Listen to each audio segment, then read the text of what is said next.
Hello and welcome to day 3 of the first live qualifier of the Clash of Clans World Championships. It's Championship Sunday, and you know what that means. That means that today we are going to be giving out that first golden ticket to the winning clan, and they'll be going on to the World Finals to battle it out for that $1 million prize pool. My name is Banks, and I am your desk host, and it is my pleasure to introduce my two fellow casters. It is, of course, Woody and Carbon Finn. Howdy, y'all. I cannot wait to finally give out the first golden ticket. We've been waiting so long. But now the time has come. Carbon?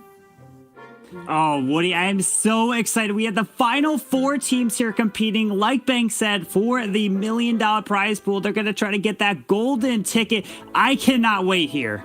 We are going to be playing 2 playoff matches, and then we are going to have the final match, all of them being a best of 1. Let's take a quick look at the bracket, Carbon. Yeah, and the very first match that we're going to be seeing is Tribe Gaming taking on Darkest Muzan. Tribe Gaming has yet to lose here, but it's all evened up, and it's now a best of 1. Cannot wait. We also have an amazing match for the second game, Woody. That is right. INTZ versus Alternate Attacks. INTZ boasts the best offense and defense rate at 80% on each, but Alternate Attacks has come in with a perfect war as well. It is going to be an absolute slugfest on the bottom of the bracket. It is almost time to introduce our first 2 teams who are going to battle it out for that first position in that final. But first, we are going to head on over to Eric from One Hive, who's going to predict the first semi-final. I'm Clash with Eric. So our next matchup is between Tribe Gaming and Darkest Muzan. Let's talk about these teams. Let's talk about their past performance and try to predict who is going to win here and if they have the potential to go all the way and get the golden ticket to the World Championship. So Tribe Gaming taking down Alternate Attacks in a huge upset in the first round, 13-13, and a percentage win went to Tribe Gaming and then went on to beat Resistance 14-11. That was kind of expected. I felt like Tribe Gaming was the dominant team there, and I feel like Alternate Attacks would have done the same, and they did just that. They got the perfect war in the other bracket, and they both moved on to the semifinals. Now, Darkest Muzan on the other side, they lost to INTZ right out of the gate. Then they moved on, and they completely dominated in the lower bracket. They took out Hama, which I thought that was a really good team, and they beat them 14-10. Wow, that was crazy, right? But now, Tribe Gaming and Darkest Muzan are fighting in the semifinals. And I believe that Tribe Gaming is the better team here. They have a lot more competitive experience. They have very strong players. They've adapted easily to the new meta, and they've already proven it by beating Alternate Attacks once this tournament so far.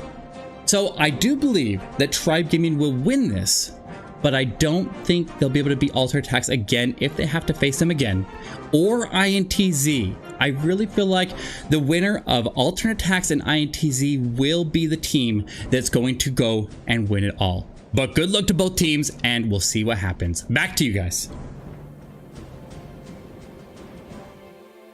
Yes, this matchup could bring up some potential old rivalries, because if you cast your minds back to the Town Hall 12 Cup at the end of last year, we had 11 Original going up against Nova, Eve Maxi playing for 11 Original, and Wei playing for Nova. This could be a revenge match for Wei since they lost out to 11 Original in that final, Woody.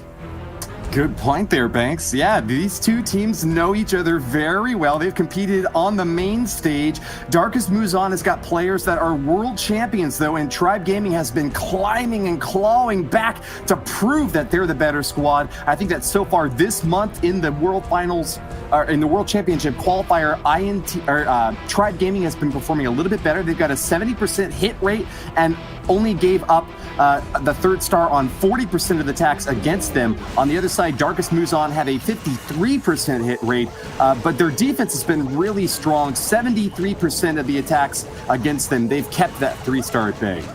Yeah, we've been seeing some amazing attacks from every single one of the clans that are in the semifinals here, but we're starting it off with Kartik coming in with the Yeti Bow Bat, where we haven't seen too many of these bat spell attacks here, and because of the new update, it's been bringing so many new metas to the game, and maybe we're trying to break these bases down. We do see the Grand Warden taking it, setting a funnel with some sneaky goblins up top, It looks like he wants to get everything to funnel straight towards the Eagle Artillery to get things a little bit quicker, but he does have some wall breakers as well. He's going to try to charge his way in. The thing with these Grand Warden walks, Woody, is it takes forever to start it. You got to worry about timing, especially for the back end.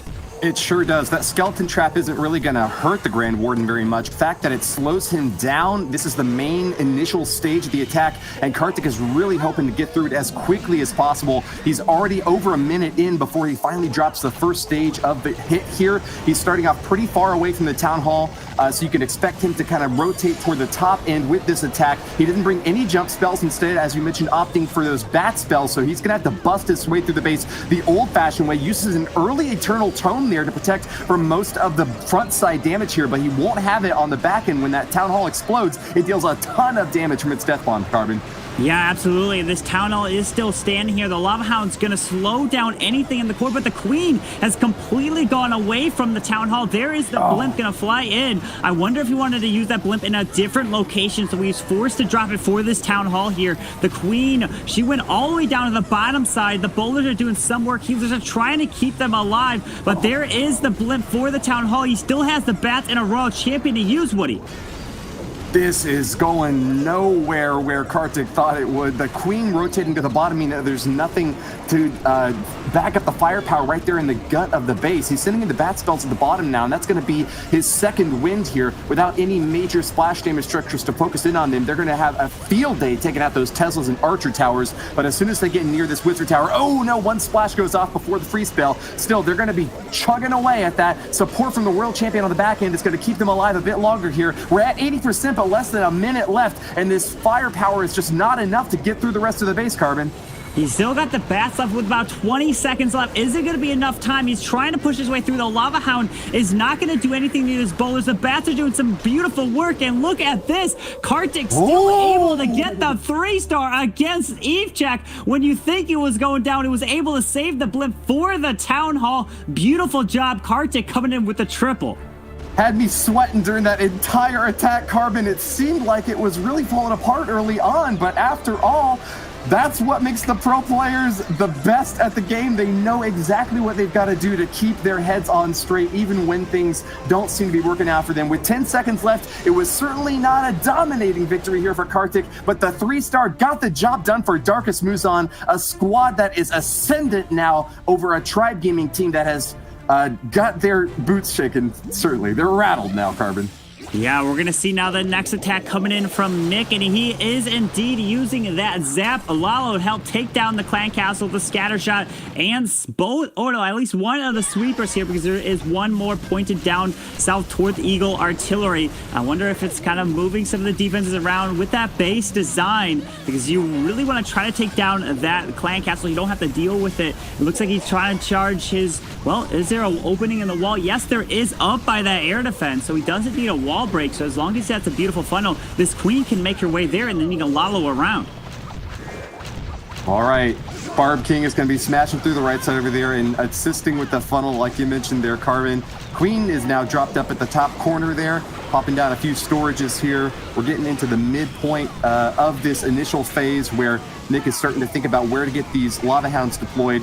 The Lava Loon attack fears those air defenses, has to burn through them quickly, or else they'll deal a ton of damage to either the Hound or the Loon. So I see them out on the left and right side corners. Looks like there's one at the bottom as well. The single target Infernos can also burn through Lava Hounds in a really short amount of time. So you want to have a little bit of cushioning for those attacks if possible. It sends in a few balloons out the corner out there to protect the Lava Hound, but it's going to get burnt up real quickly.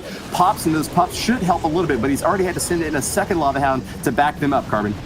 Yeah, hey, watch out for these balloons through these. Oh, look, there's going to probably be a lot more. Oh, red air bombs near that scatter inside the core of the base. The Stone Slammer's trying to move its way down, uses the haste to push these around, pops this Grand Warden early. The Grand Warden gets locked on by the scatter, but the Queen, she is going around the base, freezes the scatter one more time, only has one haste spell left, did drop the Headhunter, and the Queen is still standing, needs these balloons to push their way through the bottom, but the scatter in the backside of this defense with that Queen is going to do way too much damage to these troops. Nick had got 100% 3-star in his first attack from the war on the bracket stage, the group stage on the first day, but looks like he's having trouble following up against this Archer Queen, who has just been so difficult to deal with. She is really deadly, especially for these aerial raids, and with her right there smack dab in the center and nothing to take her down, it looks like Nick's raid is starting to fall apart here now. 78% 2-star with maybe some additional cleanup along the outer edges, but Tribe Gaming have taken a big hit right on the chin, and it'll be a tough one to make a comeback for at this point. Darkest Muzan in the driver's seat for this semifinal match.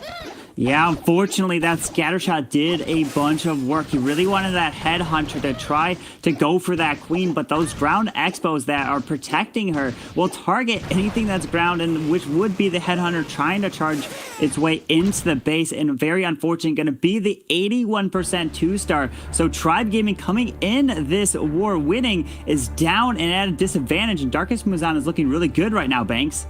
Yeah, that is a really unfortunate start for Tribe Gaming. They're having such a dominant performance throughout this qualifier already. They're only in their third match. Darkest Muzan have had to really claw their way back into this competition.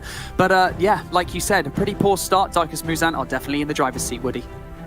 Darkest Muzan have improved war after war. They got 11 stars in their first match against INTZ, then came back with 13 against Kapinalset, and then 14 against Hama. Could this be their chance for a perfect war against such a highly respected team?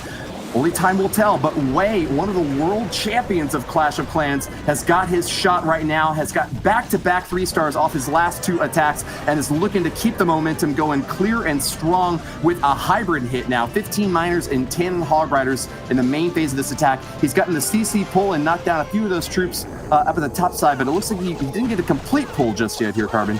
Yeah, indeed, he did not pull the full CC, so he's going to hang on to this poison spell once this queen charges in. Does have one super wall breaker. Balloons pulling the Seeking Air Mines, finding a couple Seeking Air Mines. Watch out, this might be a completely trapped area. He doesn't have any more balloons to drop. Queen's going to charge her way to the Town Hall, walk towards the bottom side, be able to take out that king down there, and take note that there is a multi-target Inferno, so as the queen walks by, she won't be taken down as quick as normally with a single target Inferno. That Town Hall does finally go down there. We have plenty of time here in the raid. Still has the king and going to come in with the hybrid with the rest of the raid here.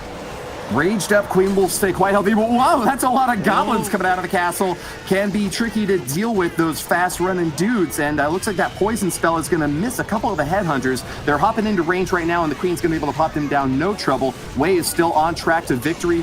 Has sent in a few troops to support this attack on the top right side. Archer Tower is distracted against the Barbarian King. He's going to get some minion fire right on top of it. And here come the Hog Riders storming in up top with the miners staying nice and topped off with a heal spell, as well as some backup from the Grand Warden and a Royal Champion. Almost all of the major hero abilities still available for Wei here. He's got a multi-target Inferno to deal with on the backside, but that Archer Queen is popping him down without much difficulty at all, Carbon.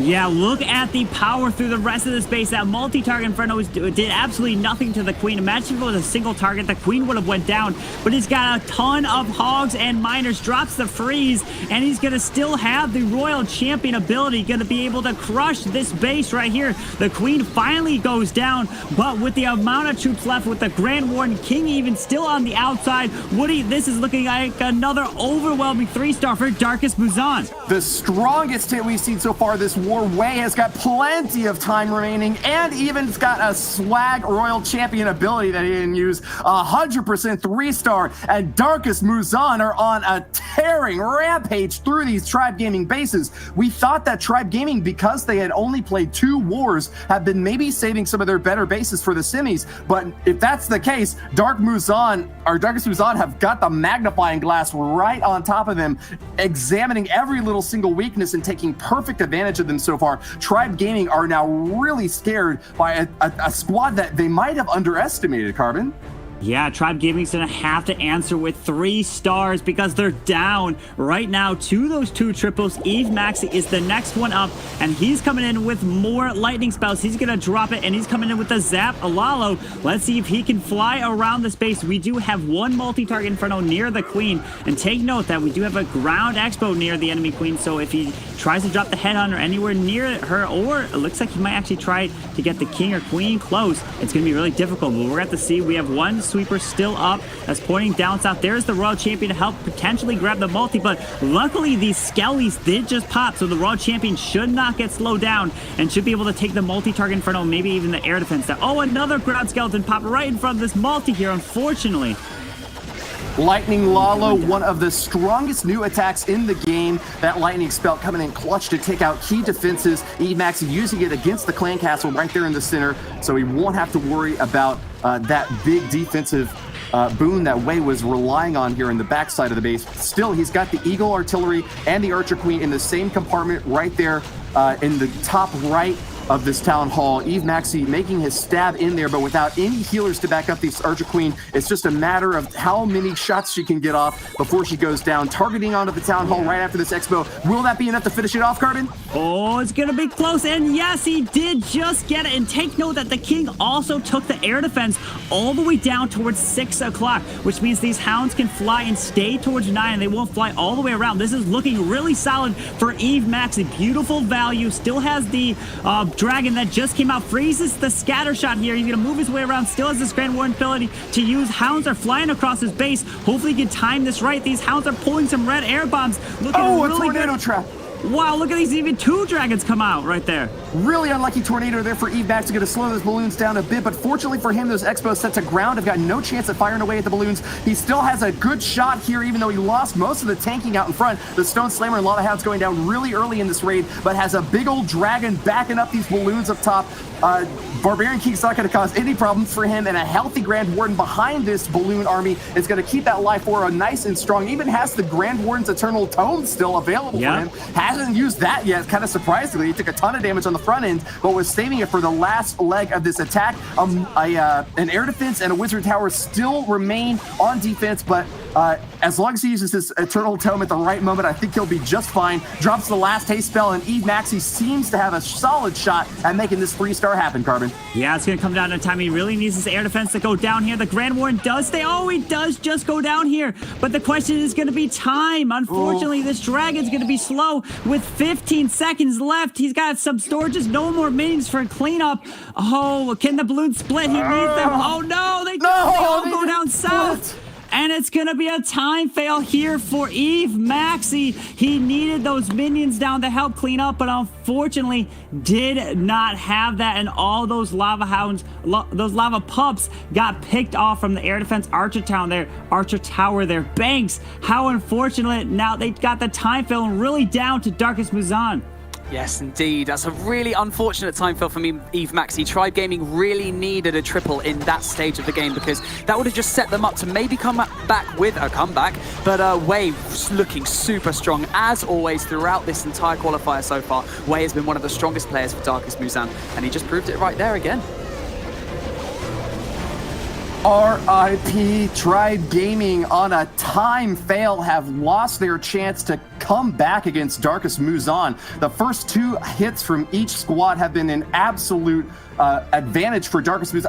It's hard for me to even wrap my head around this. A squad like Tribe coming off of so many dominant wins in the earlier stages has just fallen apart in their first 2 hits for this semifinal match, Carbon. UZP is going to be coming in next for Darkest Muzan, another world champion. And wow, this team, just like Nova last year, they seem to be kind of slowly chugging along until they just really turn it up to 11 and dominate their opponents, wiping the floor when, you know, if you underestimate them for a single moment, you've made a huge mistake.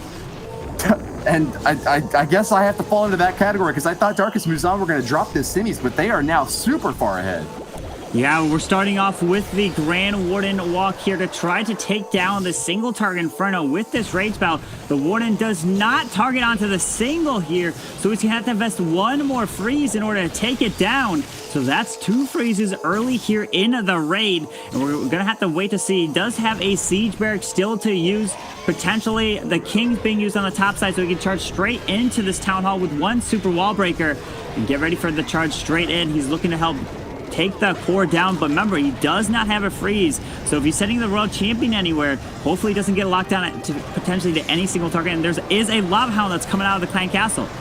Yeah, much more often you see those earthquakes dropped early on, but UZP will still have a clear path in there now that he knows exactly where he's got to go. Has activated the Town Hall and will be able to take it down nice and early. The first star claimed here, but he's already used the Grand Warden Eternal Tome pretty early on in this raid. Had to protect from that death damage from the Town Hall. Now dropping his rage spells to get those Yeti Mites bouncing over the walls as fast as they can. Distraction from the lava pups has really started to slow this raid down, though, and it looks like where's the rest of the attack? Yes, so all the bowlers and Yetis pretty much died off to the Town Hall when it exploded. The Warden ability was too late.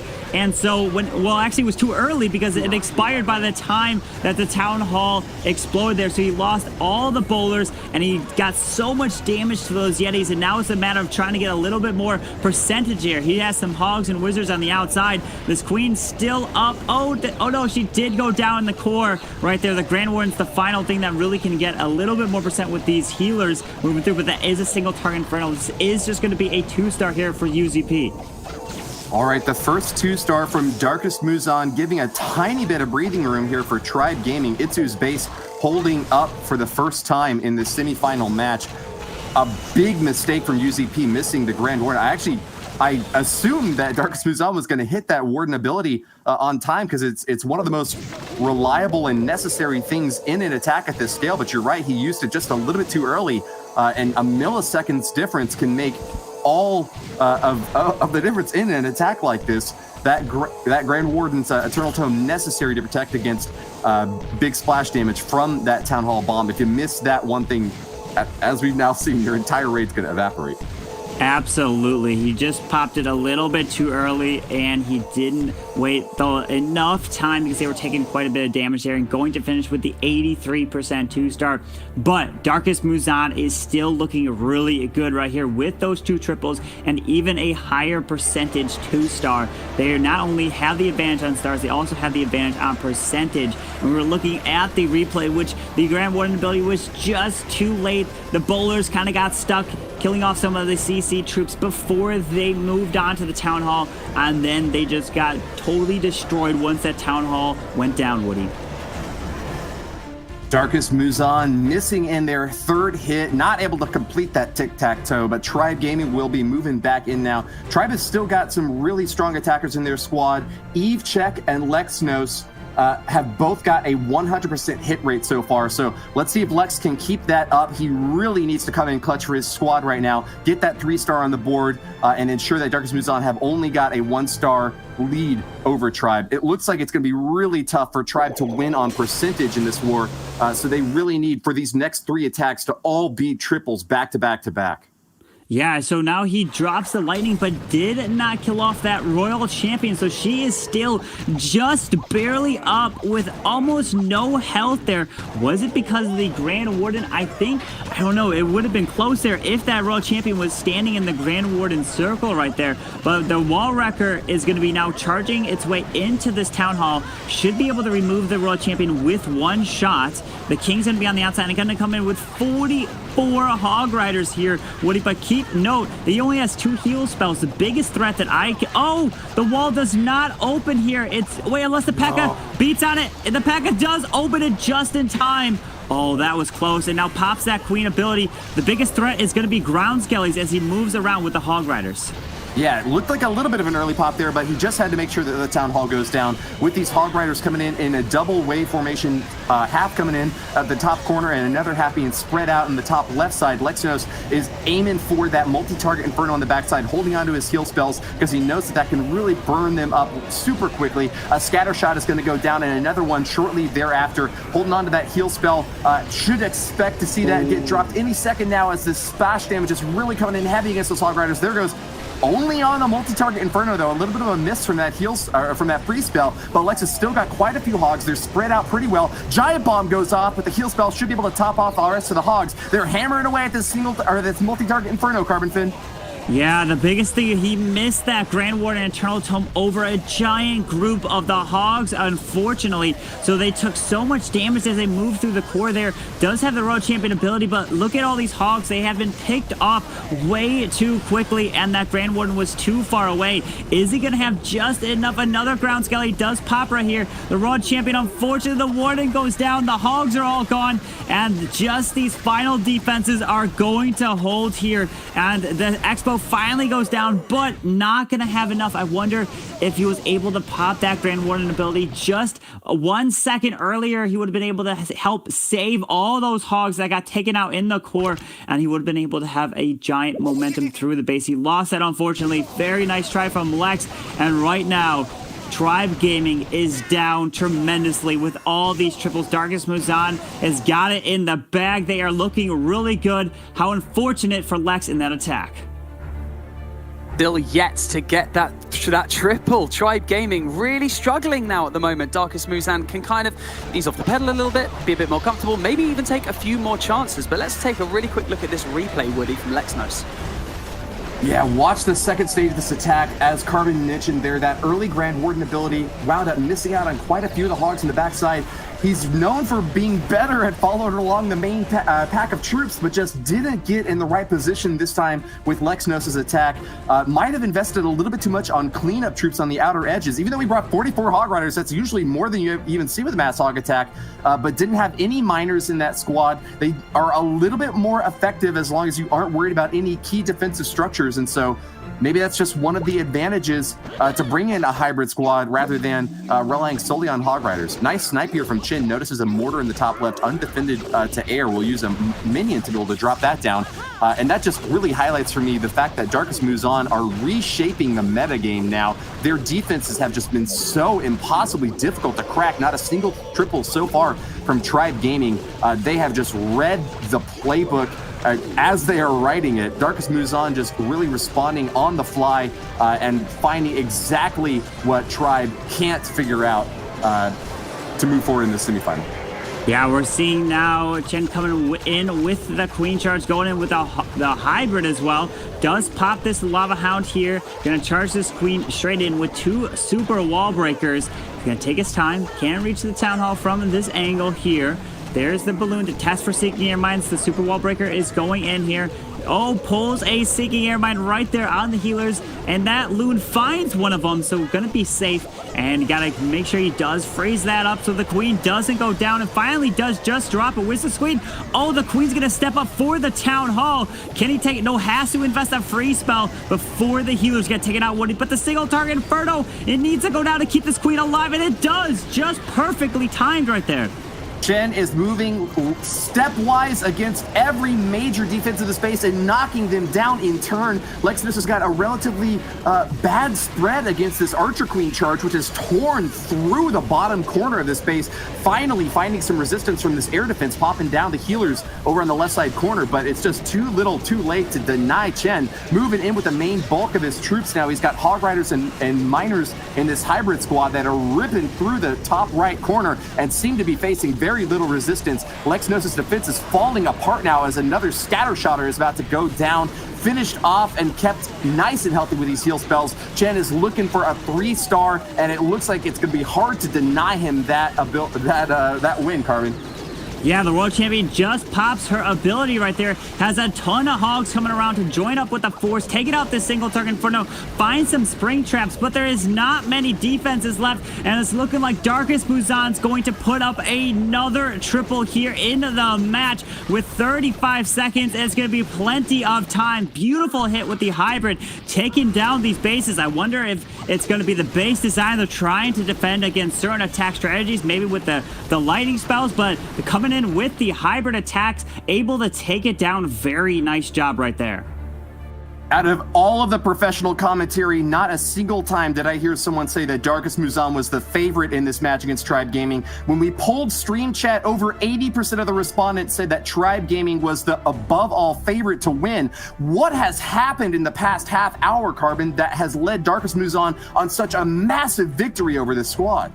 Yeah, Darkest Muzan coming in with the older attack strategies. What is the Yeti Bow Bat? Then we're seeing some hybrid triples. We're seeing the triples that are coming in. Maybe it's just the change on the defensive layouts, coming in and exploiting them, doing a great job. But now we're seeing Evechek, and he's coming in with the Super Witch. Evechek has gotten 2 triples with these Super Witches, so he knows exactly how to use them. He's going to use the Grand Warden Walk over on the top. He's going to help try to set the funnel on both sides sides with this. Look at these wizards and the archer over there. Very easy and simple funnel to be able to charge into this town hall and then overwhelm it with a quad quake as well, Woody. These barracks dropped on the right side corner. EveCheck going to clear out the remaining trash buildings. So this is a relatively compact base design that UZP has set up. Super Witches by EveCheck, a new troop being brought to bear here. Big boys busting through the front side to protect these witches out on the back.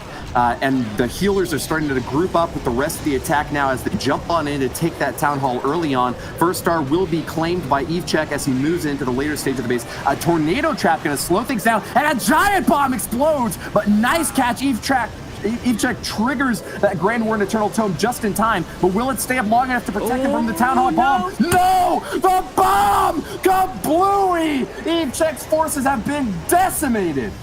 Oh my goodness, he still has some of the super witches. They were at least away from the town hall in a different compartment there. The big boys took some damage, but they can respawn as long as these super witches don't go down. The royal champion is moving through the bottom side. Down she does just pop her ability, uses the freeze to try to keep her alive. The queen is now on the top side. It has only one free spell left to use. Can these super witches stay up in the core? They're spawning more big boys. It's not looking too bad. He could still turn this around. One Super Witch has been eliminated by that multi-target Inferno over in the bottom side, but it's been destroyed now. EveCheck, with just over a minute left, is working on cleanup for the backside of the base. Took a big hit early on, but those Super Witches keep on swinging. Healers are doing a perfect job of supporting the rest of the squad, topping them back off again and keeping this party going. EveCheck seeking out the 3 stars, hoping and praying that Darkest Muzan might get an attack fail later on in this war to keep him alive. EveCheck's squad is right there with him, screaming to the comms, hoping that this attack can keep it going. Looks like he's got a solid chance of making the triple happen after all. This Archer Queen on the last legs of her strike, but still standing. She will not be denied the 3-star Carbon. EveCheck coming in with 3 triples using the super witches here in the qualifiers. Beautiful job. EveCheck knows how to exactly break these bases down, how to use these super witches. Definitely something to take note. Beautiful job. Gonna give Tribe Gaming their first 3-star, but Darkest Muzan is well in the driver's seat here. Banks, unbelievable performance so far. I agree with you, Carbon. Darkest Muzan definitely still in the driver's seat, but EveCheck proving to us all, if it ain't broke, don't fix it. Using those super witches every single time in the qualifiers is showing a really amazing display of confidence as well on his part, because not a lot of people have been using the super witches during this qualifier. Why do you think that is, Carbon? I believe it's just they don't have too much experience with it. There's been a lot of testing, but the super witches, they take up so much housing space, 40 per super witch. You're gonna have to have a real good feel. There's so many different attack strategies maybe you've had practice with. They haven't had too much with this update, so you never know. There's so many different attack strategies you can go with, but we're jumping into the very next attack, Woody, and it's gonna be B, and he's gonna be coming in with a hybrid as well. B, an attacker for Darkest Muzan, has gotten 1 single triple so far for his squad in the previous war, but is gonna try to keep pace. His team is virtually guaranteed victory as long as he can continue to pull off those reliable 2-star hits. But of course, a triple is what is on his mind right now. Sending in a Baby Dragon up top with this Archer Queen to get a few pop shots at the top corner and provide the funnel for this hybrid attack. Siege Barracks to back it up too will get some additional funneling, I'm guessing over on the left side corner there, where you see a lot of errant structures on the outside, but targeting that town hall is the priority numero uno here for B. Finishes it off with a free spell on the back end to slow down that Expo, and with the CC pull now has got an Archer Queen that's taking quite a bit of fire. She's going to take a lot of punishment facing off against this Lava Hound. That was an unbelievable. The queen rerouted into the town hall here to get that CC. The whole point of that wall opening is to prevent the queen from doing exactly that. And now he's able to charge this queen in. Gonna have to use this free spell to invest and gets the queen into the core here. There is that single target Inferno to keep your eye on, but he still has the whole hybrid.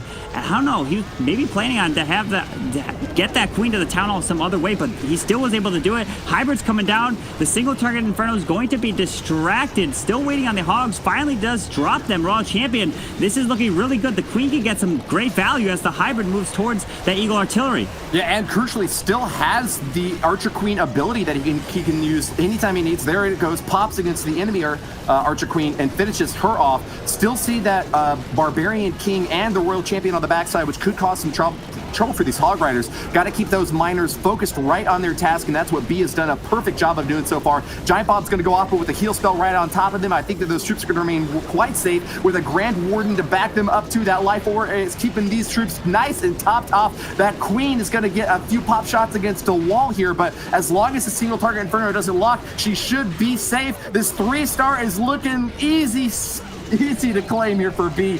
He's going to hammer this base down, and Darkest Muzan have just guaranteed their spot in the finals. Absolutely. This hybrid is destroying these bases here. Has plenty of troops with plenty of time. Over 40 seconds left in the raid. The Queen still up. The King, the Grand Warden, all these miners did exactly the job he needed. Destroyed the base, was able to help pop that Grand Warden ability perfectly through the bomb tower. The Giant Bomb scatter shots was perfectly used, flawless right there to give Darkest Muzan another triple. They're all the way up to 14 stars and a 96.6%. Unbelievable performance here in the semifinals.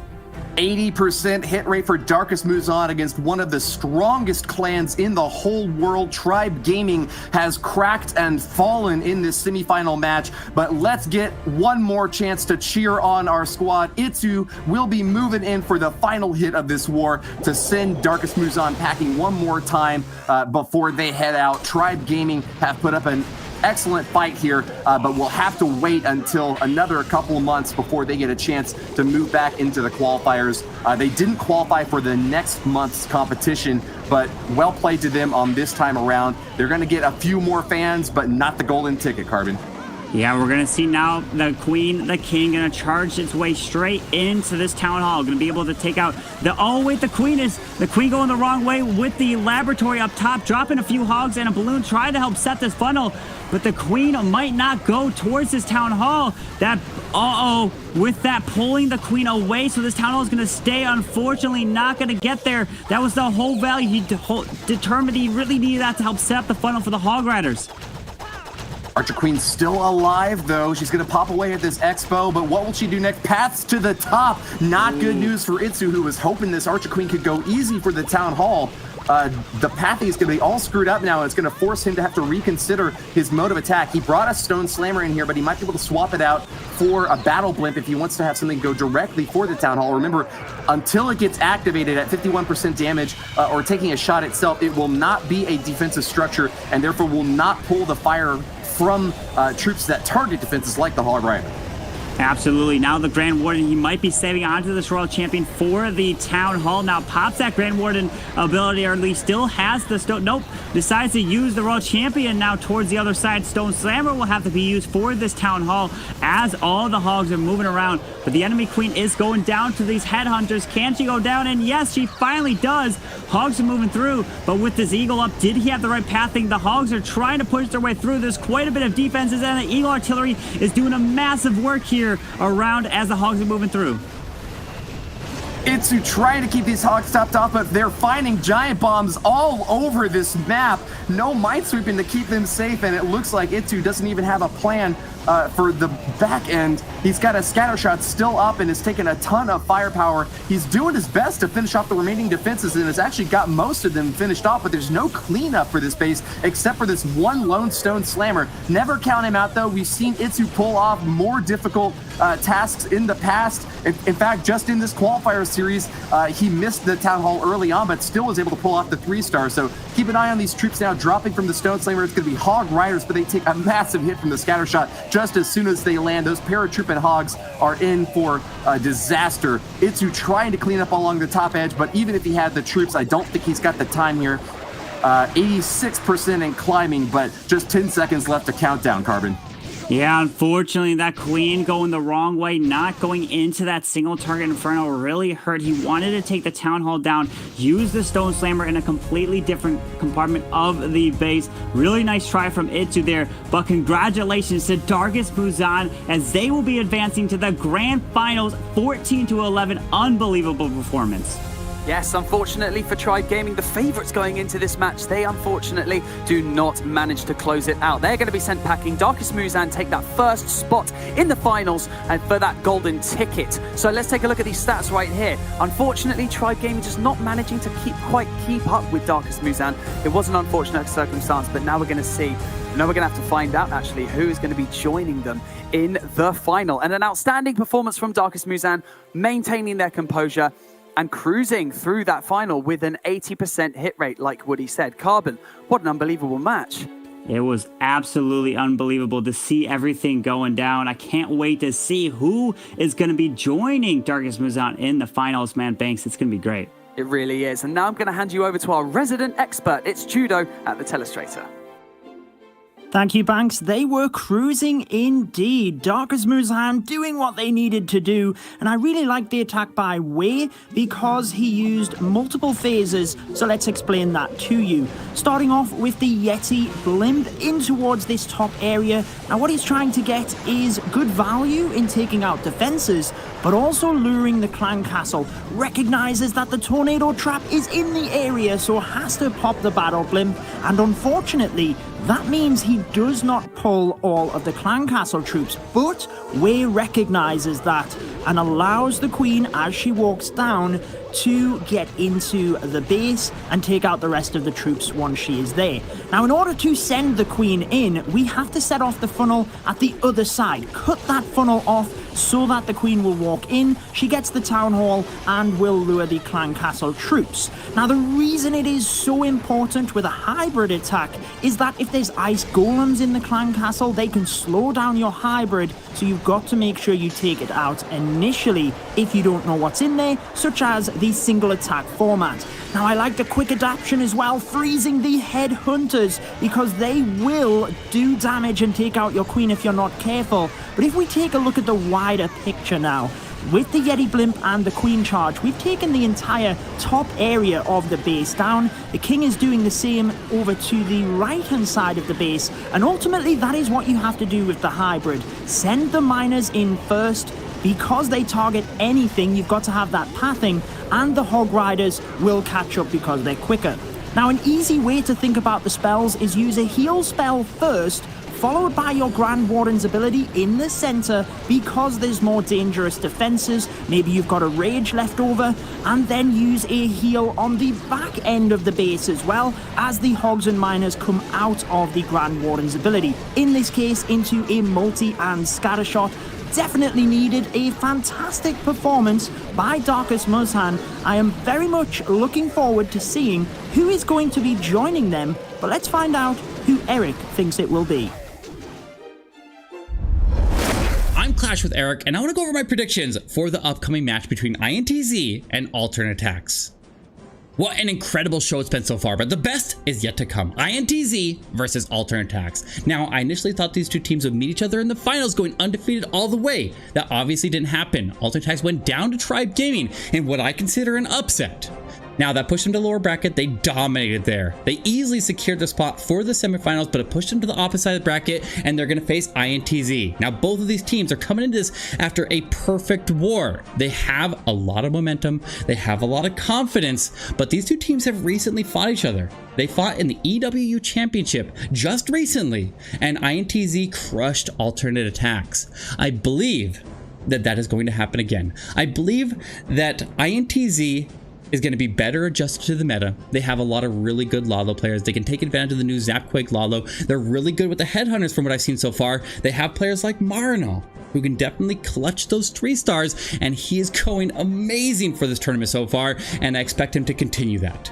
So I believe that whoever wins this, I'm leaning towards INTZ, but whoever wins it is going to go all the way. I believe that they're going to beat the winner of the other bracket, and they'll win the golden ticket to the World Championship. So guys, back to you. Thank you very much, Eric. Our first finalist is in the bag, and so it's time to see who's going to be their contender. These two teams have had a remarkable journey all the way up to this point, both having a perfect war under their belts in this qualifier. So, Carbon, do you think they're going to be able to do it again? I mean, both of these teams have the two perfect wars here in the qualifiers. They both have potential. Are we on track for potentially seeing a perfect on each side? That will be absolutely incredible. This is the match to see. Everyone's got their eyes on this one, Woody. I highly doubt it. Perfect. INTZ, on top of having a perfect war and the highest hit rate, has also got the best defensive rate of any clan in the semifinals. Only 20% of the attacks against them in the first couple of days were 3-star hits. I think that they've got both the offense and the defense chops to take the win again. Well, the pressure is on and the bases are built. It is time to see who is going to be joining Darkest Muzan in the final. It's INTZ taking on Alternate Attacks. Yeah, we got Alternate Attacks with the very first attack here, coming in with the hybrid. We've been seeing many hybrid attacks here in the semifinals, and Linade is doing that as well. Gonna take out this clan castle very easily all the way on the outside, and you see how that clan castle is far away from any defense inside the core of this base. Is that because of the new meta base designs trying to stop those lightning spells? Well, will it open up to those queen charge hybrid attacks? We'll have to see, as this queen's going to try to charge her way straight into this base. Does have 2 super wall breakers, should be able to easily remove this town hall, but keep your eye on that single target inferno. And look at this, the ground skellies popped as the queen was out of range of that single, Woody. Yeah, that single target Inferno is definitely going to force out the Queen ability. If she doesn't use it here, she would go down. Oh, instead, it's going to use that freeze spell. Another good way to shut down that Inferno beam. Once she heats up with that rage spell, she should be able to take it down. Does force out another rage, though. Linade haven't invested a lot of spells for this early attack, but should be able to continue on pace afterwards. Uses a siege barrack out in the left lane and catches a couple of Teslas set up over there. Nice early hit for Linade here as he continues his path to destruction through the base. Town Hall goes down for the first star. I was going to say I was worried that the queen wasn't going to go for the wall there because the second super wall break opened the clan castle compartment down south, but the queen is now charging her way straight into the scatter shot, taking out the sweeper, and then the hybrid will be able to move straight onto this eagle artillery to the top side. The P.E.K.K.A's all the way up, actually tanking that archer tower with a wizard. Oh, it does go down, but he's got a ton of troops still up in this core. This is looking pretty solid here with the miners and 1 freeze still to use and that royal champion ability, Woody. I'm not going to call it too early, but this looks like a 3-star to me, Carbon Fin. Linade's forces looking deadly as they path destruction through this base. Only a single target Inferno up on top looks scary. I guess the Wizard Tower could deal some damage, but these troops are so well spread out, and those miners are tracking almost perfectly right onto the defenses, just as Linade would hope that they would. No giant bombs are blowing up this time. It is an easy trip for Linade. Still has got a swag free spell and a balloon he was holding on to. So Lino's base has been dominated, and Linade will continue his victorious rampage for the first triple of this war. Beautiful attack from Linade of Alternate Attacks to start off this semifinals war against INTZ, coming in with the classic hybrid attack strategy right there to show how strong it really is, getting so many 3-stars now here in the semifinals. They're sticking back to what they know. They've been using it for so long, and that was a beautiful 3-star from Linade. All right, we're going to swing the pendulum back to INTZ. It's going to be their turn to attack now. Remember, they have got the highest hit rate and best defenses of any clan so far in this qualifier. They also have 3 members who have got perfect wars so far. That's going to be Marinal, Renan, and Air, who have tripled with both of their attacks. So big expectations for these guys. They have been flawless in their first couple of stages, and going up against an alternate attacks team that they've beaten before, we have high expectations for him. But I don't know, it might just wind up being a repeat of our previous war. Any given Sunday, any squad can move forward depending upon the level of adaptability that they show and this skill and design of their bases. So let's go ahead and take a look at the first attack. It's going to be from one of those 3-star hitters. Renan is going up against Boom using a mass dragon army against a base that's pretty well spread out. He's going to rely on those bat spells toward the end to finish off key defensive structures. Notably, air defenses, Inferno towers are all kind of tricky to deal with. Yeah, absolutely. Coming in with the drag bat. 11 dragons. King's going to be used all on the top side. Like you mentioned, these defenses are pretty spread out here. Hopefully, let's see if these dragons can push their way through. But the biggest thing you have to keep your eye on when you use those bats is where the splash damage defenses are. The scatter, the wizard tower, the multi-target inferno, because that stuff is deadly to the bats. We have Renan coming in with that royal champion to start it off. The super wall break going to help break the initial compartment here so the queen can walk right next to this town hall. Pops her ability, going to try to take out the scatter. Will she be able to do it? One more shot, and yes, the scatter goes down. The queen pops her ability and also grabs the town hall beautifully. Can she even grab the sweeper? So much value from this initial charge. Oh, she definitely is going to get that sweeper. The other one pointed down toward the bottom is not going to cause any problems at all for Renan. This eagle artillery can be deadly against closely packed clumps of troops, so watch these dragons, and if you're an INTZ fan, hope that they stay relatively spread out. That'll help insulate them from the oncoming fire. Early Grand Warden Eternal Tome will protect them from the Inferno Towers, so heating up, but there's still a single target on the back end that can deal a lot of damage. Might wind up taking down one or even two of these dragons. There's 3 free spells here for Renan, but he's holding on to all 3 of them, apparently, for the bat stage of this attack. Here they go, coming in on the downside at the 5 o'clock position. Stone Slaver to help back them up, but watch that wizard tower right there. That can cause a lot of damage to bats in a very short amount of time. Yeah, he's got 2 freezes left. He does decide to use it here on the Expo and Wizard Tower. He still has the Stone Slammer still alive. He's got the dragons. He uses that final freeze spell on the Wizard Tower. He needs these bats to move around, but this is looking really strong. The dragons are going to have to fly back around. No, he does drop actually an archer towards 3, and this is looking like a 3-star for Renan with that Stone Slammer still yet to pop. The dragons are going to stay up. Beautiful job right here, and this is going to be an answer for a 3-star for INTZ.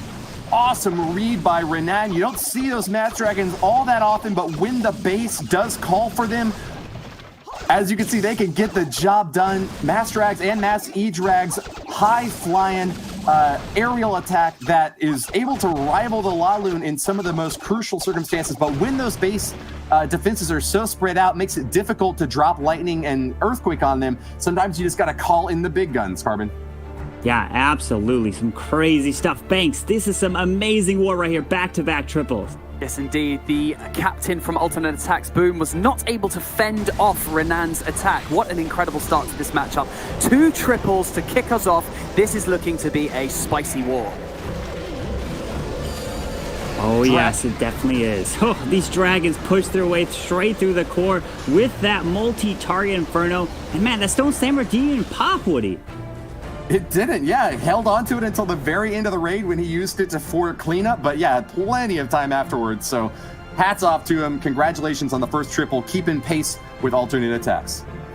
Yeah, now we're going to see the attack coming in with some more bat spells from Vale. Dropping that blimp into the queen compartment here. You're going to see a potential use of a rage. No, decides not to do it. Going to leave that queen up. Does not pull out the CC, which is all the way down south at 6 o'clock next to that town hall.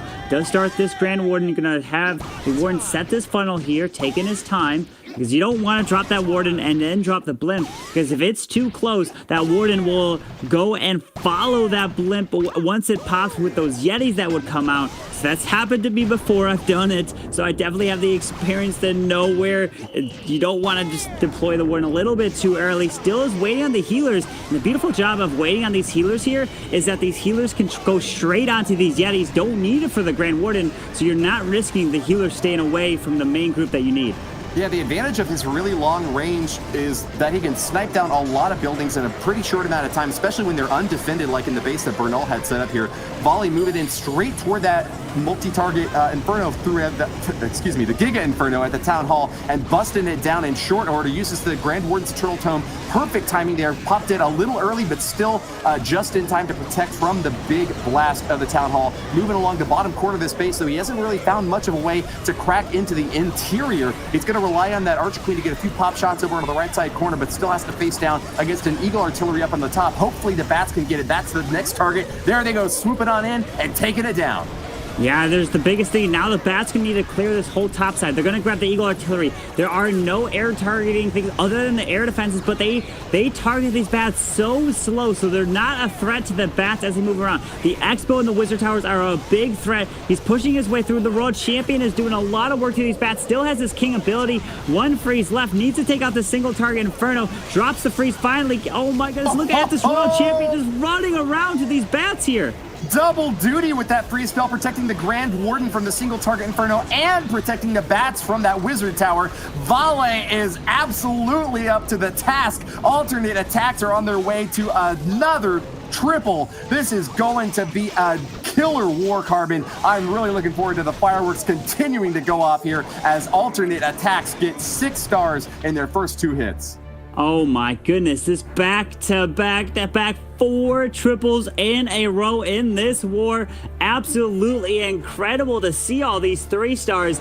We're seeing such amazing attacks. Vale with the beautiful Warden Eternal Tome to pop that ability to protect the bowlers through. He did use the super wall breaker right there. He was thinking maybe the troops could path into the core or the queen. She did actually go a little bit to the right side, but those bats got tremendous value through the top side. Got to the Eagle Artillery super quick, because if you don't, the Eagle could target onto the bats and absolutely destroy them. But we're jumping into the very next attack here, which is gonna be Bernal, and he's coming in with one of his favorite attacks, which involves pretty much a queen charge, and it's gonna be the queen charge Lalo here, Woody.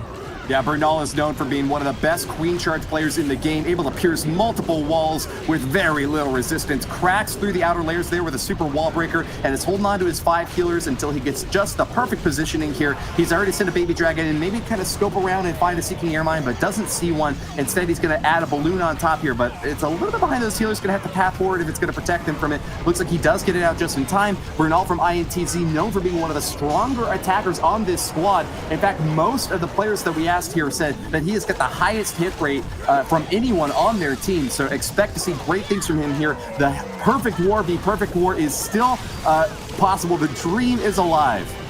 Absolutely pulls out that clan castle right now with the headhunters. Beautiful use of that giant to protect the Royal Champion a little bit longer. This is a multi-target Inferno, so actually there's 2 multi-target Infernos right on the top side, so the queen can make a beautiful charge through this area. There is the Hound with the pups activating, and let's see, we does go through it right there from the poison spell, no worries, and does deploy the Stone Slammer, and that Stone Slammer can activate that Town Hall since there is the only 1 tile gap between it. Let's see, this queen's gonna pops that queen ability. Some ground skeletons pop as long as all the healers are targeted by the Eagle Artillery as well. That's not good for Bernal. They're taking a lot of fire, but the queen has locked on.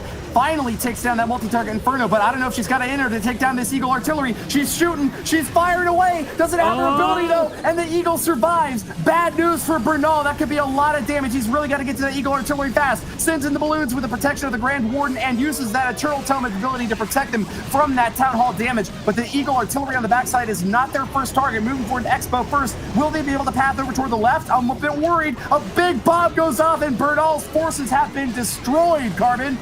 Wow, the queen charge went down right here. INTZ Bernal, you think that the queen, usually Bernal is able to keep that queen alive through this incredible amount of DPS on her, and unfortunately she was not able to, and Bernal is gonna fall short. I was saying that there was so many triples, I was just losing track, but unfortunately I might just jinx Bernal here into this attack, and he's gonna fall short. It's gonna be in the mid-70s. The Eagle stayed up, did a massive amount of work. Really nice try, but now we're gonna be seeing INTZ down, and alternate attacks with their 2 triples have a big advantage going into their next attack. A glorious queen charge through the top end of the space, but Bernal's main forces wrecked by the defenses here. A 73% 2-star is super detrimental for INTZ. Banks? That really is. Bernal, really unfortunate there, because at this stage in the game, as we've seen already from these 2 teams, INTZ and alternate attacks, you need these perfect scores to close it out, because you never know. There is always the possibility that there is going to be a perfect war, especially from alternate attacks and that incredible attack from Vale in the previous match. Yeah, absolutely. And we were thinking, because both these teams have gotten perfect wars in the qualifiers here, that there is the potential for a perfect, and if there was a perfect, it would come down to the average attack time between the two clans in this war here. But we're gonna have to see. We have Yo-Yo coming in with this Queen charge into the hybrid, which you've been seeing so much here in the semifinals. The balloons are down. Baby Dragon on the outside, send the funnel with the Yeti as well. And there comes that first and only super wall break into the Town Hall. But look at that. The Inferno Dragon forces the Queen to pop that freeze. Gonna get through the CC and then make her way towards this Town Hall.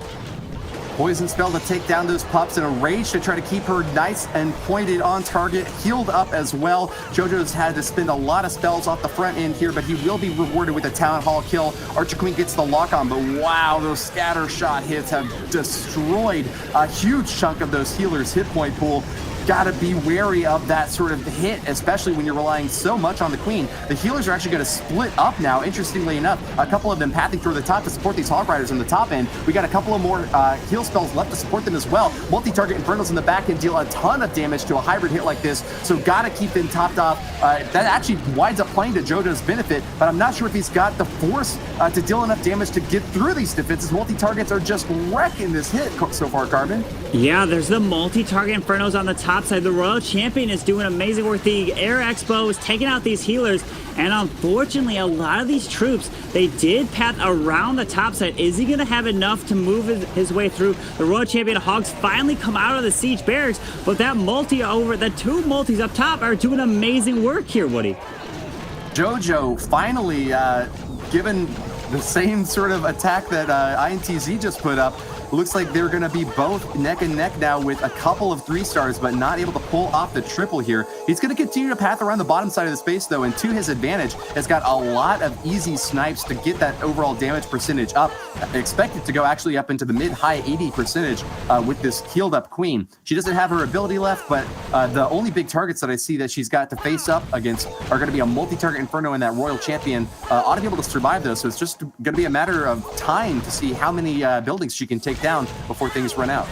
Yeah, this is going to give INTZ definitely some really good breathing room because they did also get that 2-star. But Yo-Yo is looking to add just a little bit more percent, as much as he possibly can here, trying to get closer to the mid-80s. He has about 14 seconds left. This Queen might not survive this with the Expo, the Royal Champion. Can he take it? No, the Queen does go down for an 84% 2-star right there. And alternate attacks sitting with three attacks in and 94.7% right now. Really solid, but we've been seeing both these clans put up perfect wars, put up super high percent. So we're going to have to see some really good attacks. We need to see more triples for the team to advance. Oh yeah, INTZ has got a triple here and now to stay competitive against alternate attacks. Look at the percentage race right now. Alternate attacks ahead by almost 8%. And with that triple that they scored the first couple of attacks, they've got a good star lead as well. But Air is definitely the guy that you want to call in for a ground attack to get the 3-star. He's one of those hitters for INTZ that has gotten the 3-star every single time so far, but he actually is going to be going in with an air attack this time instead. He's got 2 Lava Hounds and 19 balloons to back up this push. The Queen charge is going to get 5 healers to bolster her push into the right corner of this base. Pull the Skeleton Trap early, but that's not going to be much of a problem for him as she'll be able to pop them down pretty quickly here. Multi-target Infernos all over the space. Pretty atypical to see all 3 set to multi-carbon.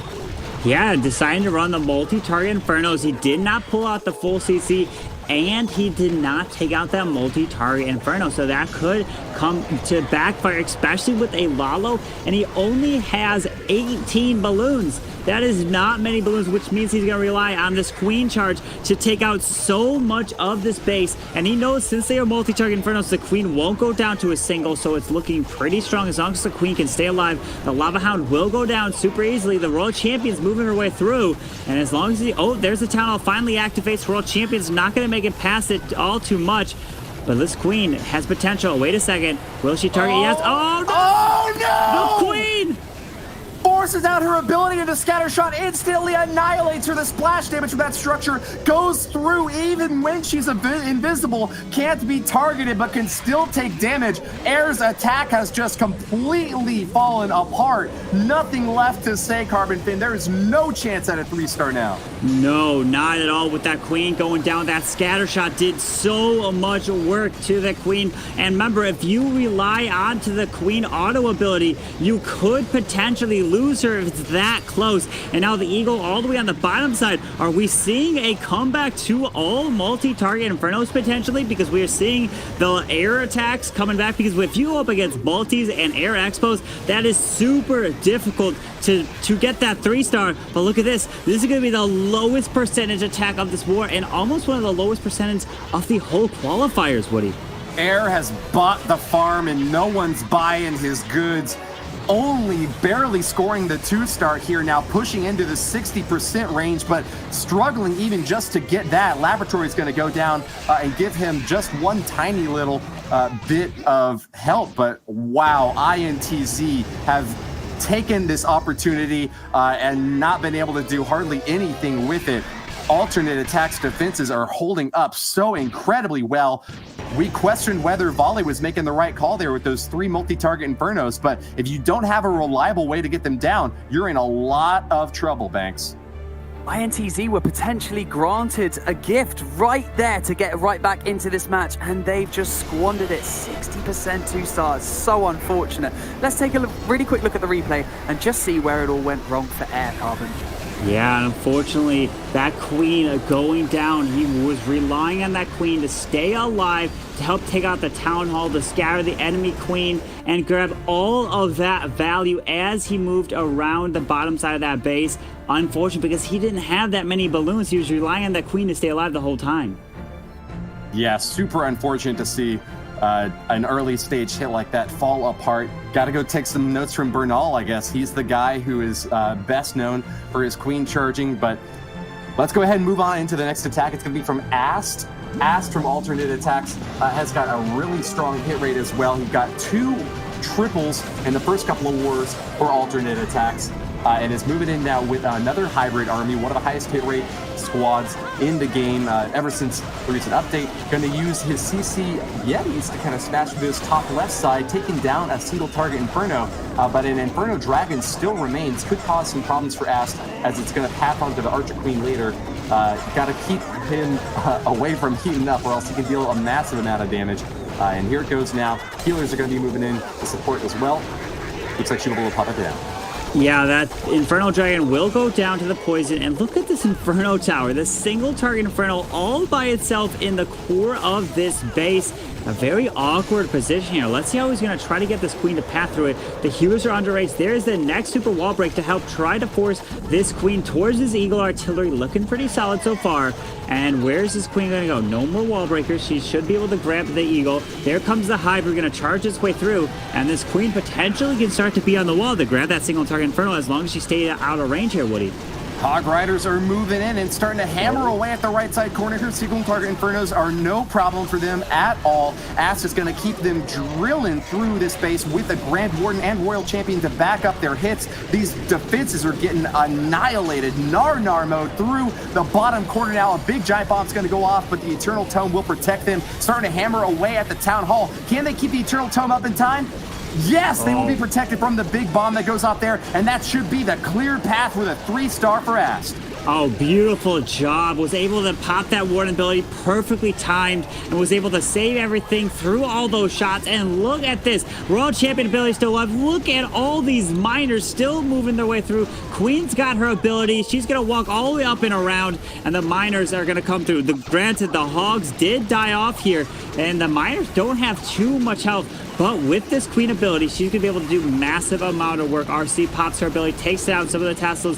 With 50 seconds left, he's going to have the time to push his way through. The King has just a little bit of health. Very nice job right here. Going to put another 3-star on the board for alternate attacks. I remember taking a look at the stats last year, and one of the biggest signals that an attack is going to turn out to be a 3-star is a queen surviving until the very end. She is looking very healthy, not even having to pop her ability until the last few seconds here for cleanup. Ast is very good with this attack and was well rewarded with a 3-star. Alternate attack swooping ahead now and nearly out of range for an INTZ squad, considered to be possibly the favorites in this matchup, but now falling short with 3 attacks under their belt. They're going to have to put back-to-back 6-pack up here if they want to get back in the race. Yes, absolutely. INTZ needs to bring the 3-stars to compete here now with alternate attacks and hope that their defense, their final defense, is going to hope, because we haven't even seen a 1-star in this whole competition here so far in the qualifiers, and I don't want to see it, but there's always the possibility, and we're going to see the next attack now coming in from Celino of INTZ. And he's going to come in with this queen to charge hogs, decides to bring 1 headhunter as well with 2 super wall breakers.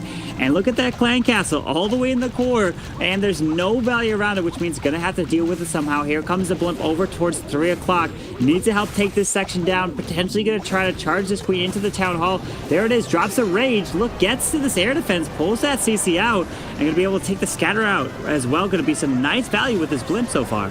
Yeah, they're targeting onto the scatter and just gets them to go down thanks to those Yeti Mites bouncing onto a Tesla as well. Here comes the queen charge in the bottom right corner. She's going to be able to pull away those CC troops and finish them off without any defensive firepower directly onto her, except for this one little mortar, which isn't going to cause her much problems. Celino for INTZ needs to get that triple. We've said it time and again for this INTZ squad, but really there is no wiggle room at all. They need back-to-back triples here just to get 13 stars and hope that alternate attacks whiffs on their final hit, because it seems like they are far and ahead the favorite on that percentage destruction race and would almost certainly win a tiebreaker on that. So Celino, with barely a hope and a prayer, is going to be moving in with this Archer Queen. Getting fired on by this single target, though, forces out the freeze spell, but that should still be enough for her to be able to finish off the Town Hall. Moving in with the Barbarian King as well to kind of chop through the enemy king. It looks like Celino's first stage has gone according to plan. His 27 Hog Riders don't have any miners to back them up, though. What is going through the mind of a pro player like Celino when he chooses to go for all hogs rather than going for the hybrid carbon? Yeah, it looks like hogs is a great choice when there are a lot of storages when you're moving around with the hybrid, right? So it looks like on the top side, there's some elixir storages there. There's obviously the CC in the core, but the queen's able to grab that. Sometimes it's the preference of the player. The hogs can move in and they go from defense to defense, pops this Grand Warden ability, and they are stronger as long as you can keep the momentum with the hogs pushing their way around, because the ground scallies can slow up the miners, and typically you end up losing the push with the Grand Warden staying back with the miners because they're a little bit slower than the hogs since they go out in front for the defenses. But this is looking crushed with another heal still to use. Look at how many hogs are still alive, and he still has the queen ability intact. The wizards are going to be using on the outside for cleanup here. There's just like, I didn't even lose any of these hog riders here, Woody. I didn't notice any of them going down. Celino with just a beautiful hit, a textbook Hog Rider play, has just wiped out this base, has got plenty of time left, and the overall damage ticking up to 100% now. The 3-star guarantee for Celino now for INTZ. The squad is still in it and praying with their fingers crossed that they can get over the hump. An alternate attack squad still beating them by 1 star before we go into the last 2 rounds. Celino bringing in that second triple for INTZ in this semi-final. But is it going to be enough? But I'm not really sure, because up next for alternate attacks, we do have the captain. It's Boom. But first, let's take a really quick look at this replay, Carbon. Yeah, it was a beautiful Grand Warden Eternal Tome to protect all of those hogs as they moved into the core of that base. And a lot of people are trying to identify, when do I do hybrid, when do I do hogs? Well, a lot of times, personal preference of which one you like. The hybrid is safer to do if you're going to charge into the Town Hall. Can save the 2. Hogs can be a little bit more risky, but we're going to see Boom, like you mentioned, coming in for the final attack here for alternate attacks, going in with the Yeti Bow Bat. Looks to use 5 of these bats with the Yetis and bowlers, and drops the healers onto this Grand Warden to set that Warden funnel. You do have this Town Hall all the way down south at 6 o'clock. So this is a big attack here for alternate attacks. Can they charge? The INTZ needs this defense to be able to help stay in it because of the percentage.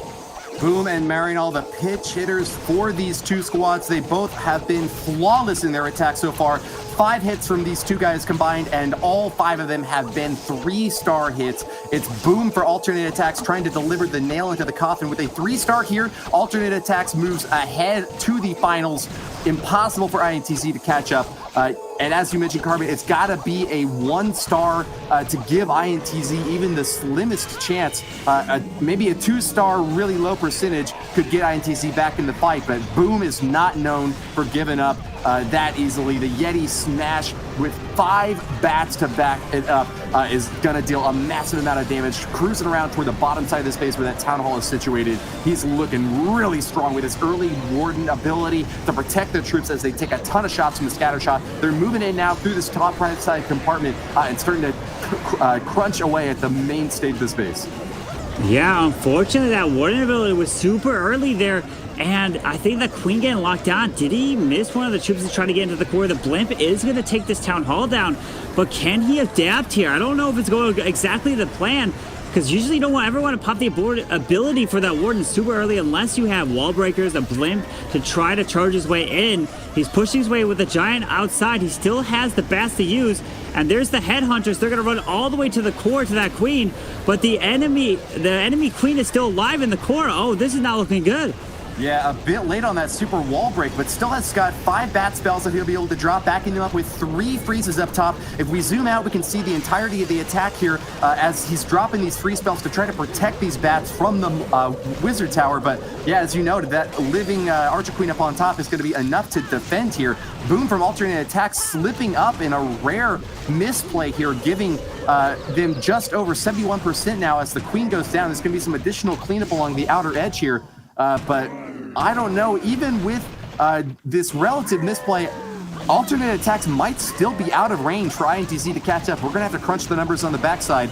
Their overall destruction will be going down from 96%, but they've got a 13% destruction lead over INTZ, and I don't know if just a minor fail like this one is going to be enough to get INTZ back into the fight. Yeah, look at that right there. This is a totally unexpected here for actually a Boom of alternate attacks. Wow, just unbelievable. He might have forgotten that wall break, and the Queen and the Warden ability was super early here as he was moving around, and then he sent that Blimp in for the Town Hall to try to secure it.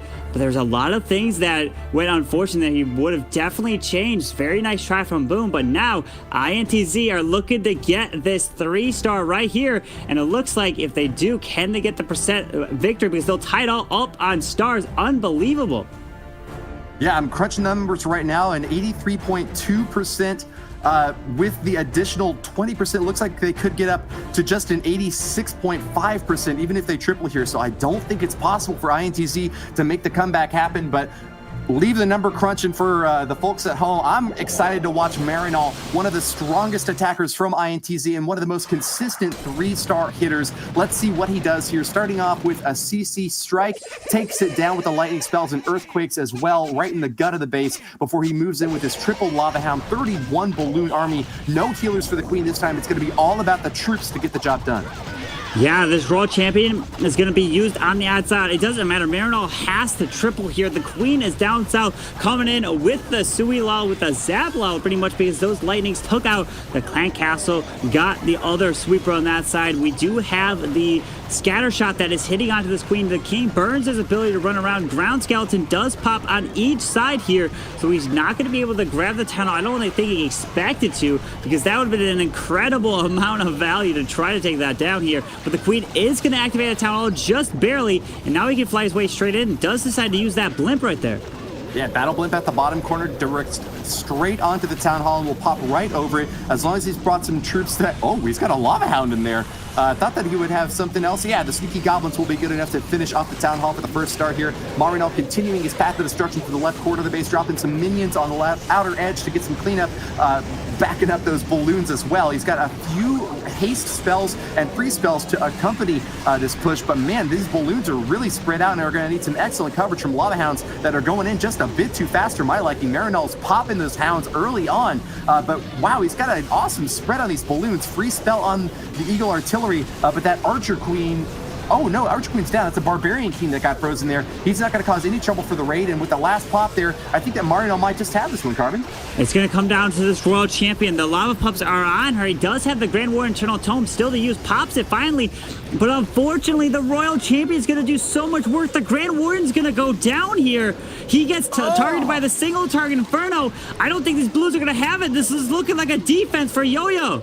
Wow, the defenses hold up thanks to that Royal Champion and one single target Inferno. The defenses are going to barely hold on this time. Marinol from INTZ has been denied once again. This INTZ squad has shown up in more playoffs matches in the Clash of Clans World Championships than any other team, and yet they have failed to get the golden ticket one more month in a row. Alternate Attacks will be advancing to the finals to face off against Darkest Muzan in what might be considered another possible upset. This was always known to be a very close war, but the 13-12 advantage for Alternate Attacks is definitely a decisive win for this squad, which went down to Tribe Gaming in their first war, but have come back on an absolute rampage, undefeated since that time, and doing an awesome job at keeping those 3-star rates high and mighty. Yeah, the biggest storyline right here is both of the teams that are going to be in the finals both lost the opening matches. They went down to the lower brackets. Unbelievable mindset for both of these clans, and there we see right there Alternate Attacks getting the victory 13-12. Unbelievable. It really was unbelievable. Alternate Attacks are going to be going through to the finals to face off against Darkest Muzan. What an incredible performance. And like you said, Carbon took the words right out of my mouth. Alternate Attacks and Darkest Muzan both lost their opening matches in the bracket. And INTZ and Tribe Gaming were looking so dominant throughout. But unfortunately, you have to bring your A game when it comes to the third day. Championship Sunday, this is the final that we're looking at right now. Darkest Muzan are going to be going up against Alternate Attacks, Carbon. Wow, just incredible to see that amazing matches, those amazing triples, and both those clans had the perfect wars earlier, but it was the defenses that helped Alternate Attacks advance right there in the end. Still unbelievable. It was so incredible, and we are going to hand you over to our resident expert to break down that match. It's of course Judo at the Telestrator. Thank you so much, Banks. Incredible action that we are seeing today. And I wanted to break down the drag bat attack. It is a very popular strategy, but one that we haven't seen too successful in the qualifiers thus far. In this one, INTZ start with a bit of a king swap to the top. That just means using your Barbarian King to take out the enemy king, and he can be used to take out the buildings on the outside of the base to help with the dragons. Now we also have the hero dive method, that Sui hero we talk about, with the queen coming into the town hall and the royal champion in towards the other area of the base. She can take down the scatter shot, and one of the main things we're doing for the dragons is the pathing. Royal Champion taking out part of the base, Queen taking out the top part. Very nice to get the air sweeper here as well. And then that means the dragons can be just deployed in one nice swoop. You want to deploy the dragons together, balloons in front, but check this one out. As the dragons come through, we have to try and keep them in the center of the base, and that's where the Stone Slammer comes into play on the outside. Really like the Grand Warden's ability, nice and early, get all of the dragons, and the important factor here is making sure that the dragons can take down the core. We've seen the bats a couple of times to success, and it's really taking the inside so that the bats can then come around the bottom of the base. Now this is where the splash damage, it was mentioned by Carbon and Woody, how it is so important, and you're far better off freezing early. Make sure the wizard towers do not get a single hit onto the bats. They can get through the defenses very easily, including the air defense. They're just too slow to take down a mass of bats. Now in this one, it's good that Renan recognizes that although the dragons are going down, the bats will go down, he doesn't need to save the back end freeze spell because he has more than enough to finish off the base. However, what it meant was that Alternate Attacks kept themselves going, managed to get the 3 stars again and again, getting themselves to the final. And what an incredible one we are up for, guys. What do you think about the final matchup? Thank you so much, Judo, for that amazing breakdown. It's just been such an intense day of matchups, all the way leading up, actually. The last 3 days have been absolutely amazing. Carbon, who in particular in these semi-finals has stood out for you? Well, we've been seeing some amazing performances. Darkest Muzan coming in with the 14 over Tribe Gaming. Just those attacks were unbelievable. And alternate attacks with the solid defenses to hold INTZ to 12. It's going to be a battle of the offense versus defense, but alternate attack can also put up potential for a perfect war. So who knows who's going to take it? It's whoever's going to be able to take the risk and brings their best bases here. And Woody, what do you think about these two teams obviously going down into the losers bracket from day one, fighting their way back up to this thing, to today, in fact? Do you think that it's that extra level of confidence that they've gained from being able to go into the losers bracket and get to this late stage in the finals? I think they've had that confidence all along. You might say that it's the practice that they got in that losers bracket, moving up through more and more difficult bases. But ultimately, this is why we have double elimination rounds. Sometimes you have a bad war, and sometimes you just wind up wiping the floor with your opponents. It seems like Darkest Muzan have finally found their groove. They might have been the darkest horse coming into this match, but they are now moving into the finals now up against a squad that had also dropped early on. These two teams are really monsters, though. Wei, the MVP of the Worlds last year, has been perfect so far in all 4 wars. He's gotten 3 stars every single time. He is the guy still on everyone's mind. Yes, I agree. I think that Wei and UZP definitely have carried them through with their level of experience and coming in clutch when they needed to the most. Now, I'm going to hand you back over to Judo, who's going to explain things in a little bit more detail to some of the newer members of the Clash of Clans community. Don't go anywhere. There are a lot of very small techniques that the pro players use that I want to explain to you. Just in case you hear that terminology in the broadcast, you know exactly what we mean. The first one is a test wall breaker. Now this is basically sending a single wall breaker to the edge of a wall in order to test for a small bomb. Because if there is a small bomb on the outside, if it is the same or greater level than the wall breaker, it will be able to take it out, and the wall breaker is ineffective. So many people will send a test wall breaker to test for a small bomb. They can also check pathing of the wall breaker before they send in their main pack to do the damage. Also, you might have heard a coconut loon. This is very similar. It is a test balloon that is sent in order to try and hunt down black bombs. One of the black bombs would take out air troops. It takes out a balloon, a healer, and you have to be cautious of the army camp space required. Now, a healer is worth 14 troop capacity, and whenever doing a queen charge and you have 4 to 5 healers, that is a massive benefit if you can hold on to them. So sending in a 5 troop capacity balloon, setting off one of them bombs is vital to protect your healers and therefore your queen.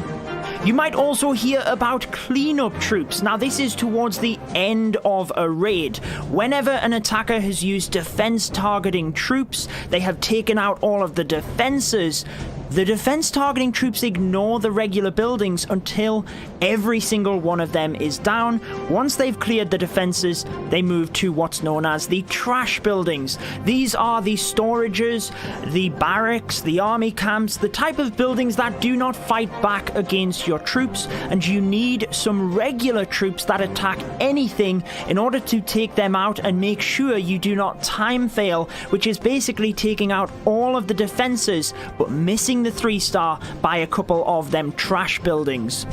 An electron is an entry that many of the pro players use. Now this is when you have a clone spell on top of an electro dragon and balloons, hence the name electron.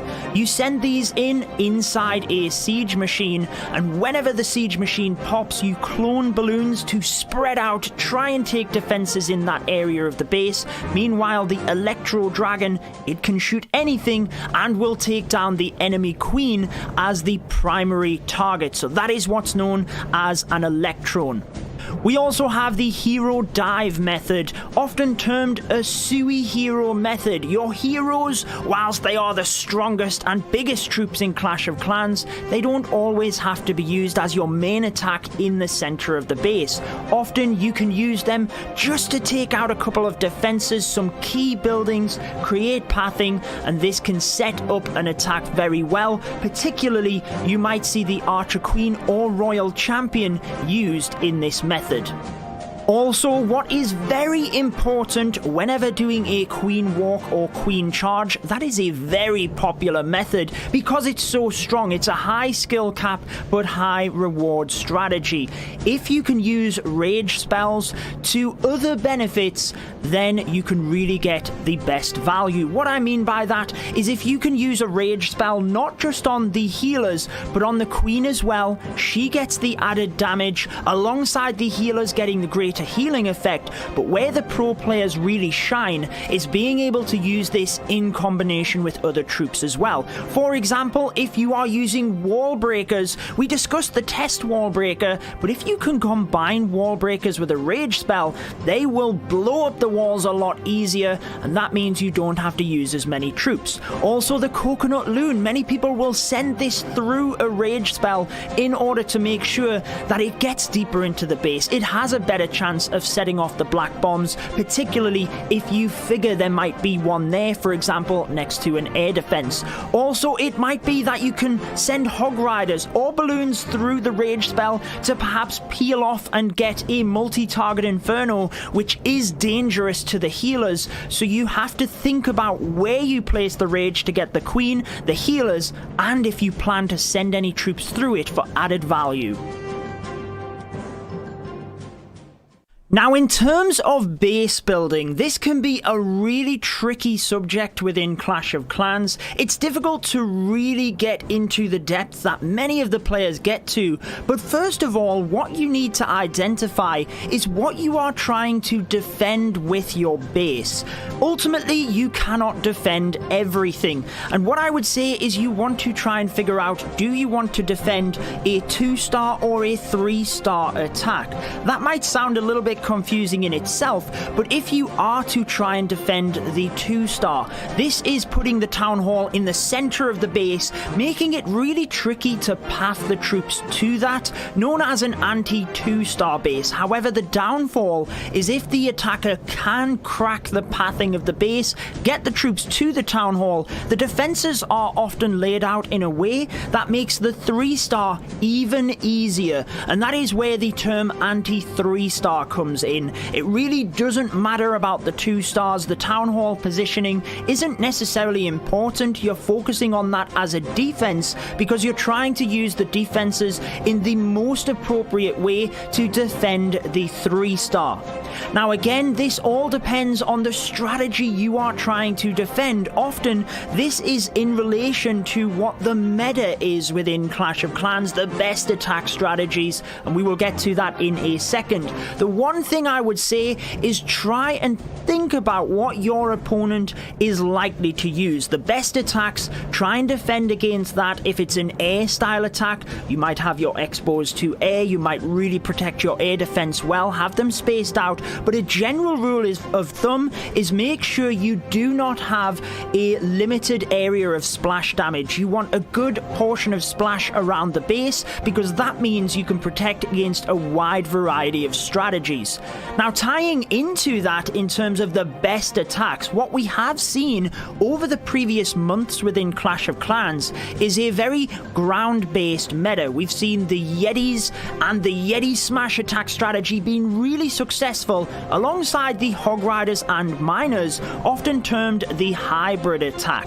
Now, what this has led to is a lot of teams trying to heavily defend this strategy. Ground-based expos positioning of air defense, meaning that you can take advantage of the base with air attacks. So Dragbat being something which is very popular right now, you can send the dragons in to maximum effect, and the bats in terms of coupling where there is limited splash in the base. The Lava Loon is also coming back into play, particularly if you can combine many of the setups of an attack. The Sui, Electron into Lava Loon, if you can get the phases correct, it can be very powerful, taking advantage of where the base designers are trying to defend the ground-based attacks. Now, I want to give you an explanation and a breakdown for some of the most popular strategies in the game, just in case you wanted to try it at home. You might have seen these already on the broadcast. Firstly, let's start with one of the most popular ground-based attacks, the Yeti Smash. Now, there are a couple of different variations to the Yeti Smash, but most commonly, what you will see is a Grand Warden walk to start things off. Now, this is where the Grand Warden has fantastic range, so he can reach buildings on the inside of the base a little bit deeper than the Archer Queen could. You want to try and create pathing and set up funneling for your Yetis, whilst also trying to take out some defenses. As a general rule of thumb, you only want to have the Grand Warden for 1 minute doing this task. You might also set up funneling on the opposite side of the base with use of your Barbarian King or the Siege Barracks. What this does is creates a funnel through the center of the base where the Yetis will come straight through. Now, the main things you want to ensure is that you can get to the Town Hall very quickly in terms of that Giga Inferno and Giga Bomb, but also the 2 scatter shots. These are very difficult and will fry all of your troops, especially if they can both shoot at the same time. So trying to make sure that alongside setting up the pathing for the Yetis to get through, you do have easy access and quick access to them defenses. Often this is coupled with a rage spell to really help the Yeti mites getting through, and make sure you have clear pathing with jump spells. If you can use earthquake spells, the beauty of that in terms of opening up bases is that you can also couple that on top of these defenses. So if you have 2 scatter shots, the Eagle Artillery, or a lot of defenses you can do damage onto with the earthquakes, use that to get pathing through the base. Alternatively, with the Yeti Smash, you could start off with a Yeti Blimp method. Now, this is where you send Yetis inside the battle blimp into a certain area of the base, and you may couple this with a rage spell. Typically, it is used to take out that area of the base, including dangerous defenses, whilst luring the clan castle troops, where you can then have clear pathing for a queen walk and take out the clan castle troops. What this is often used for is another very popular ground strategy, in that of the hybrid. So what you can do is set up that area of the base, then as the queen walks, you can send the hybrid in front of the queen once you have the pathing, once they can get to the town hall, and you just need to make sure you keep the funnel on the opposite side of the base. That might be with the Barbarian King, baby dragons, or if you do not use the blimp, the Siege Barracks is again a brilliant option for that. How about air attacks though? We've discussed a couple of ground attacks. What if you prefer air, or you notice that a base is likely to be susceptible to air attacks? Probably the 2 most prevalent within the meta right now is the Dragbat and the Lava Loon. Now, for the Dragbat, you want to try and set up pathing similar to the minor attack, because dragons attack everything. So this could be with use of a queen charge, it could be with use of a Sui or hero dive method, but you want to thin out the base so that you can send dragons into a particular area.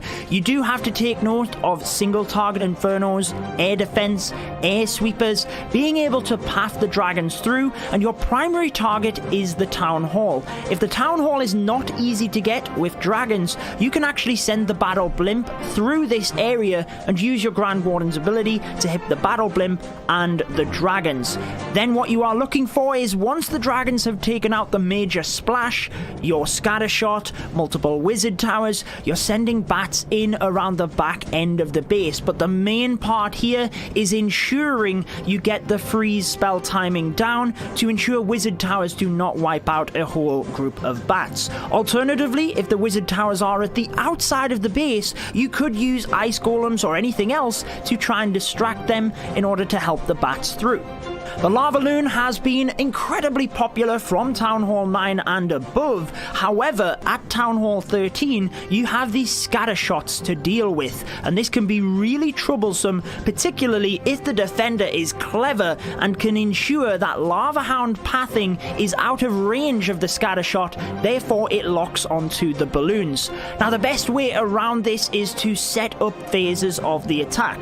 This is commonly with a queen charge, where you charge the queen into the base with wall breakers, try and take down some of the splash in terms of the scatter shot, or you could do the Sui hero method, the hero dive we talked about. Try and just create a little bit of pathing, take down one of them scatter shots, and Electron is often good as well, and you need clear pathing for the Lava Hound around the air defense, but also the balloons since they are defense targeting troops. In terms of spells, your haste spells are very good with this strategy because the balloons do an incredible amount of damage as it is. You just need to speed them up. Now, the main uses of these spells are to get to the splash. Don't worry about single point defense. Make sure you are prioritizing getting to wizard towers, scatter shots, eagle artillery, the town hall. If you are taking the town hall with the Lava Loon, you will have to use your Grand Warden's ability. Unfortunately, the balloons will take too much damage from the Giga Bomb, so make sure you're taking all of that into consideration. But unlike the Dragbat with the Lava Loon, they will only target defenses, so you will need some lava pups and minions behind in order to ensure that you don't time fail. Let's break down some of the most popular attack strategies which you might have already seen in the broadcast. The Yeti Smash. Now, the Yeti Smash is one of the strongest ground-based attacks, and it's all because the Yetis on the inside of the base can do very well with the Yeti Mites jumping across walls. Many people will supplement this with bowlers because they can get very good bounce value in the middle of the base. What you need to do for the Yeti Smash is to set up pathing for them to move into the base. This could be with a Grand Warden walk, commonly at the start of the base, to set up pathing, and it's very easy for the Grand Warden to move into the base once you deploy the Yetis next to him. Don't use the Grand Warden walk for more than around about a minute, otherwise you are at risk of time failing. Now, on the opposite side of the base, you have to be cautious that the Yetis need funneling on that area as well, otherwise there's a chance they could walk and not go into the middle. So the King, Siege Barracks are often a good use to do that. However, once you have that narrow path for the Yetis to move into the base, it's all about getting them pathing through the base.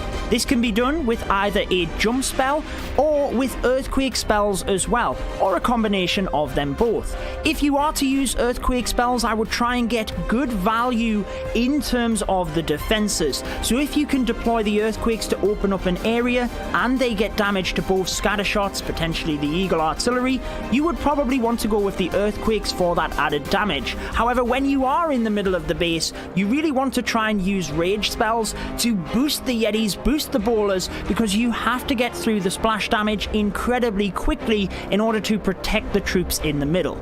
Now, the Dragbat is becoming increasingly popular. One of the reasons for this is that a lot of defenders are trying to defend ground attacks, ground expos, non-traditional placement of air defense, so the Dragbat is a good option for you. But how do you do that? Well, initially you need to set up pathing for the dragons to enter the base, very similar to how we set up pathing for the Yeti Smash. You need to make sure that the dragons will move towards the town hall in order to take that down, because if you're using bat spells, they will not be able to get the town hall. They are virtually ineffective against it. So you have to get the town hall with the dragons. Alternatively, you can send the battle blimp in with the dragons and use your Grand Warden's ability in order to get through that. The main purpose of the dragons is to get splash damages. So once you get them into the heart of the base after you've created pathing, you're trying to prioritize the scatter shots and the wizard towers. If there's any multi-target infernos, you would have to prioritize them as well. Whenever you can identify bases that the dragons can take out splash and there's limited of it towards the back end of the base, that's when you might consider the drag bat.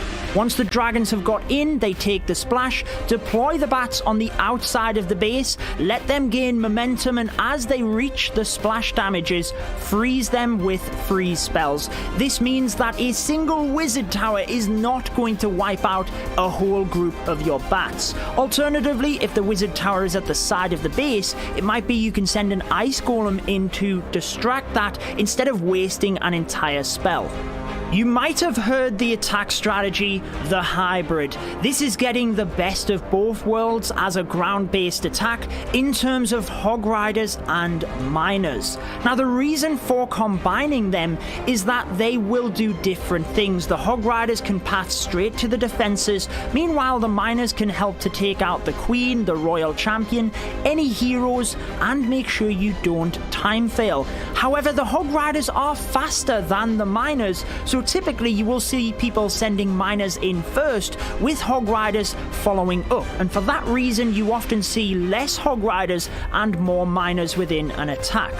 Now, because miners attack any building, it also means you have to set up that pathing. So you have to make sure they have a clear area into the base, but also through the base so they do not get caught and come to the outside. Typically, people will use the Barbarian King and Siege Barracks to keep the miners on the inside of the base with the hog riders supporting, and what you want to try and do is use heal spells across the areas of splash, wherever they are in immediate danger. If you do have any rage spells to use within this, try to use them in areas where the miners will stall a little bit, wherever they are high HP buildings, such as the scatter shots, the expos, maybe storages within the base, and if you can couple this with the Grand Warden's ability, they will be immune and fly through that area incredibly quickly with the rage spell, and mean that you can get the dangerous defenses down quickly. Many of you might have already heard of the Lava Loon attack strategy. It's very popular from Town Hall 9 and above when you first unlock the Lava Hounds. However, at Town Hall 13, it's a little bit more tricky because of the scatter shot. However, in the current meta of the game, when people are trying to defend the ground-based attacks, we are seeing a lot of ground expos, single target infernos to stop queen charges, and therefore it does leave bases vulnerable to the Lava Loon. Now, the main things about the Lava Loon is setting up pathing for the balloons to follow a specific track. Because they are defense targeting troops, you can't just send them into the base and know where they will go. So if you think of the base as 4 corners, ideally, and it can change with the base design, you want to take out at least one of the corners so that you know exactly where the balloons will go. For example, if you have used a queen charge to take out one corner and you now just have an L shape of the base, the balloons will track over that area, and that's why you will see some of the top players deploying balloons around this track. So what it means is that the balloons can take the defenses on the perimeter and then they group together as they approach the middle of the base, and it ensures that you can get through the middle of the base, which is where you will see the main defenses, the scatter shot, the eagle artillery, multi-target infernos. That's also where you want to use your spells. Now, in terms of the Lava Loon, balloons do a lot of damage. They're just very slow. So the haste spells are your best friend to make sure that you can speed them up to the splash damages, and you might even freeze through them, but they have to be your priority when planning a Lava Loon attack. Now that you know the top attack strategies in Clash of Clans, what really makes pros pros? Well, it's being able to customize these attacks to the base itself. So what you might see is people can adjust the phases of an attack in order to take down the weaknesses of a base. So you might see a queen charge to set up a lava loon, a hybrid, or a drag bat. Alternatively, you could also see a hero dive method to set up these attacks, or an electron. And really where the top level play comes is if you can identify the most effective phase for an attack, and it might be using multiple phases in order to pick apart the base slowly, chip away at it as effectively as possible, before then selecting the most appropriate strategy for the final part of the attack, depending on what pathing and defenses are left. And this is where we see a lot of unorthodox and highly customized strategies from the pro players to set their funnel, to open up the attack, to finish things off, even thinking of cleanup and how to effectively do that. The better you can piece the puzzle together to customize to the base, the higher success you will have, and that is where pro players really shine. For example, in terms of customizing attacks, the Yeti Smash can be used in a number of different ways. If you can get good value from your Grand Warden, reaching across to a defense such as an Inferno Tower whilst setting up the funnel, it might be that a Grand Warden is a really good use to set pathing and get damage. However, it might be that if the clan castle is within this area as well, you can actually use the Yeti Blimp method instead to ensure that you take out that area, but also you're luring the clan castle troops. It can also be a time-effective way of doing it, since the Grand Warden takes a little bit longer. So you have to look at the opening area and think about exactly what will be the best method, not just to take down that area with the least amount of troops, but also how much time that is going to take you, because you have to think it's a 3-minute timer. The rest of the attack has to get through that. Depending on your decision initially, it also might depend on what strategy you use. For example, the Yetis could be really good to get through the base, but if you are able to take down some air defense and potentially sweepers with that Yeti Blimp, it might be you change and you decide to use dragons through the area instead, and that's where customizing really comes into play. And that's just a quick example with the Yeti Smash as well. This goes across any strategy. Now, an attack strategy that was very popular last year, and I loved watching it in the World Championships, was the mass Hog Riders. However, at Town Hall 13, with the addition of the Scattershots and the Royal Champion, it's a little bit more tricky to do. This was the signature move of runners-up MCES, but can they get it to work at this year's World Championships? Now, I feel they might be able to, so long as they can customize the bases effectively. If they could take out the Town Hall and the Scattershots, meanwhile being able to distract or take out the heroes with a different method, they could still use the mass Hog Riders to effect, because they would be taking out the dangerous defenses in the initial phase and customizing it to a strategy that they know they are comfortable with. And when you're confident with a strategy, you never know what the pro players can do. A couple of common mistakes that happen to the best of us, even the pros can hit this, and it depends on that fine line between taking the risk and missing your opportunity.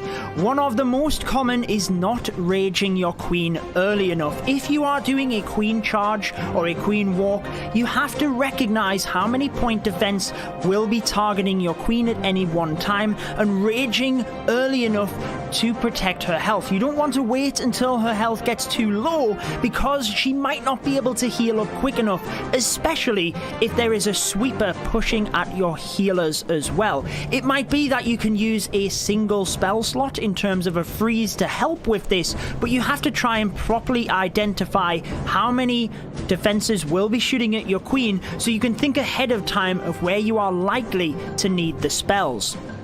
Now, in terms of the Town Hall, we've all done this one in a single attack format. You have to have a backup plan for the Town Hall.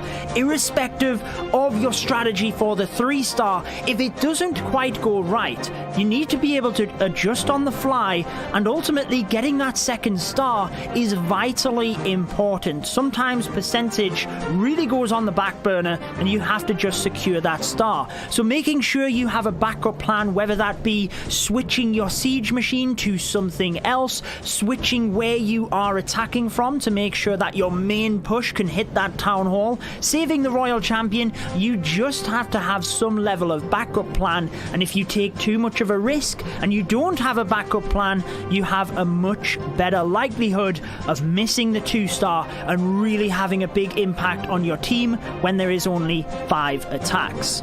Another common mistake is not setting up your funnel.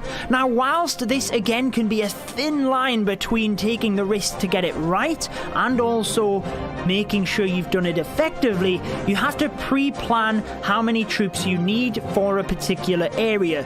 If you're not sure, you're probably better off to take more than needed to make sure you can set that funnel. And try and take troops that could be transitional, such as a baby dragon could also be used in order to take out a defense or as cleanup, but you have to make sure you have a wide enough funnel, because let's say if you are trying to get Yetis into the inside of the base and they walk around the outside, it is incredibly difficult to then correct the attack and you are likely to fail altogether. So getting the very first part correct is something you have to do.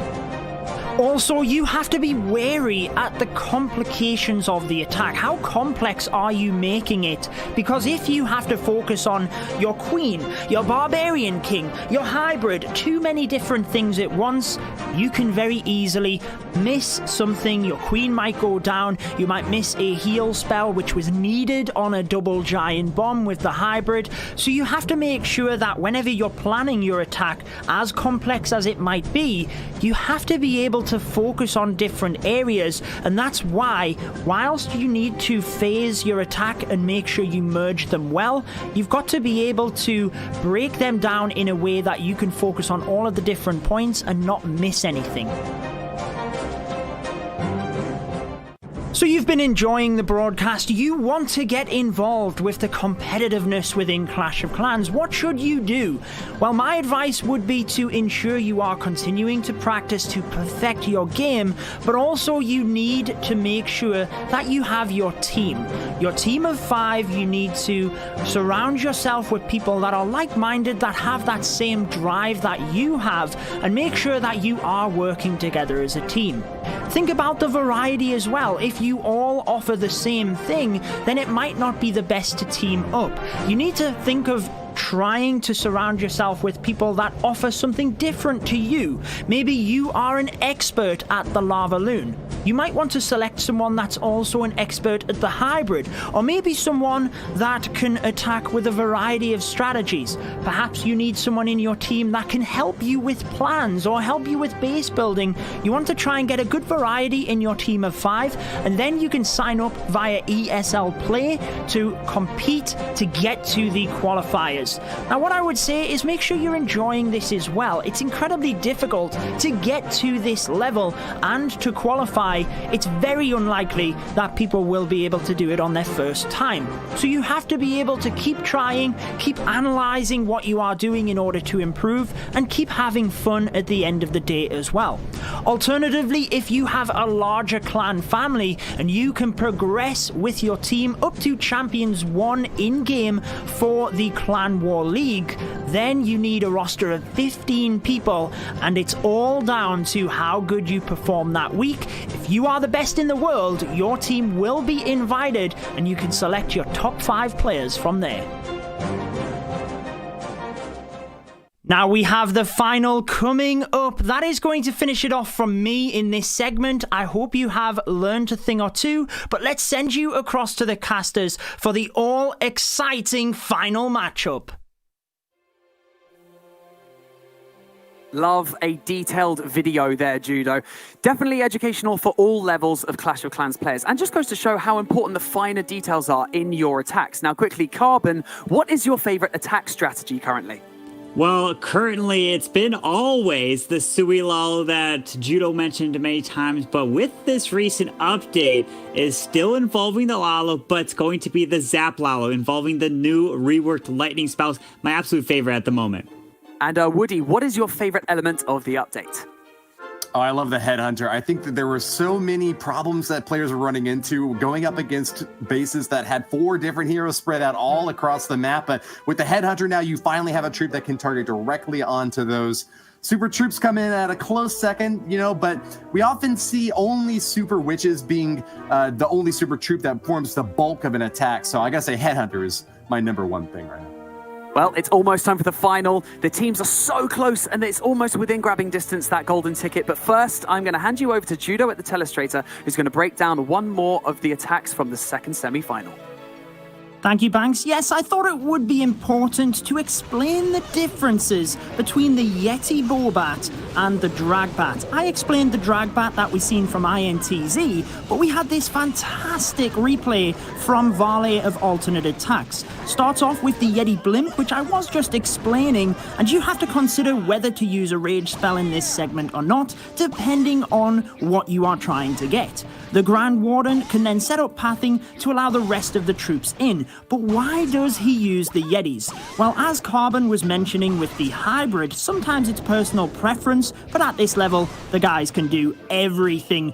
On this base, there is sweepers pointing down to the bottom of the base, which means if we take a look at this, what you want to get with Yetis or with the dragons is the splash damage. If we were to send dragons in here, they'd be getting pushed back by the sweepers all of the time. Not to mention, we have 2 air defense down in the bottom. If you check and re-look at the Dragbat attack, there was limited air defense and the sweepers were not there. However, irrespective of using the Yetis or the dragons, you're trying to take out a massive area of the base, take down all of the splash damage as best as possible. And this is where a lot of the attack can look like it's going south, but as long as you've got the dragons, the bats, you can get the job done. So we only have 2 wizard towers. In this one, the royal champion takes down the first, so the bats can just move freely through the defenses, and you want to start off away from the wizard towers if possible. The reason for that is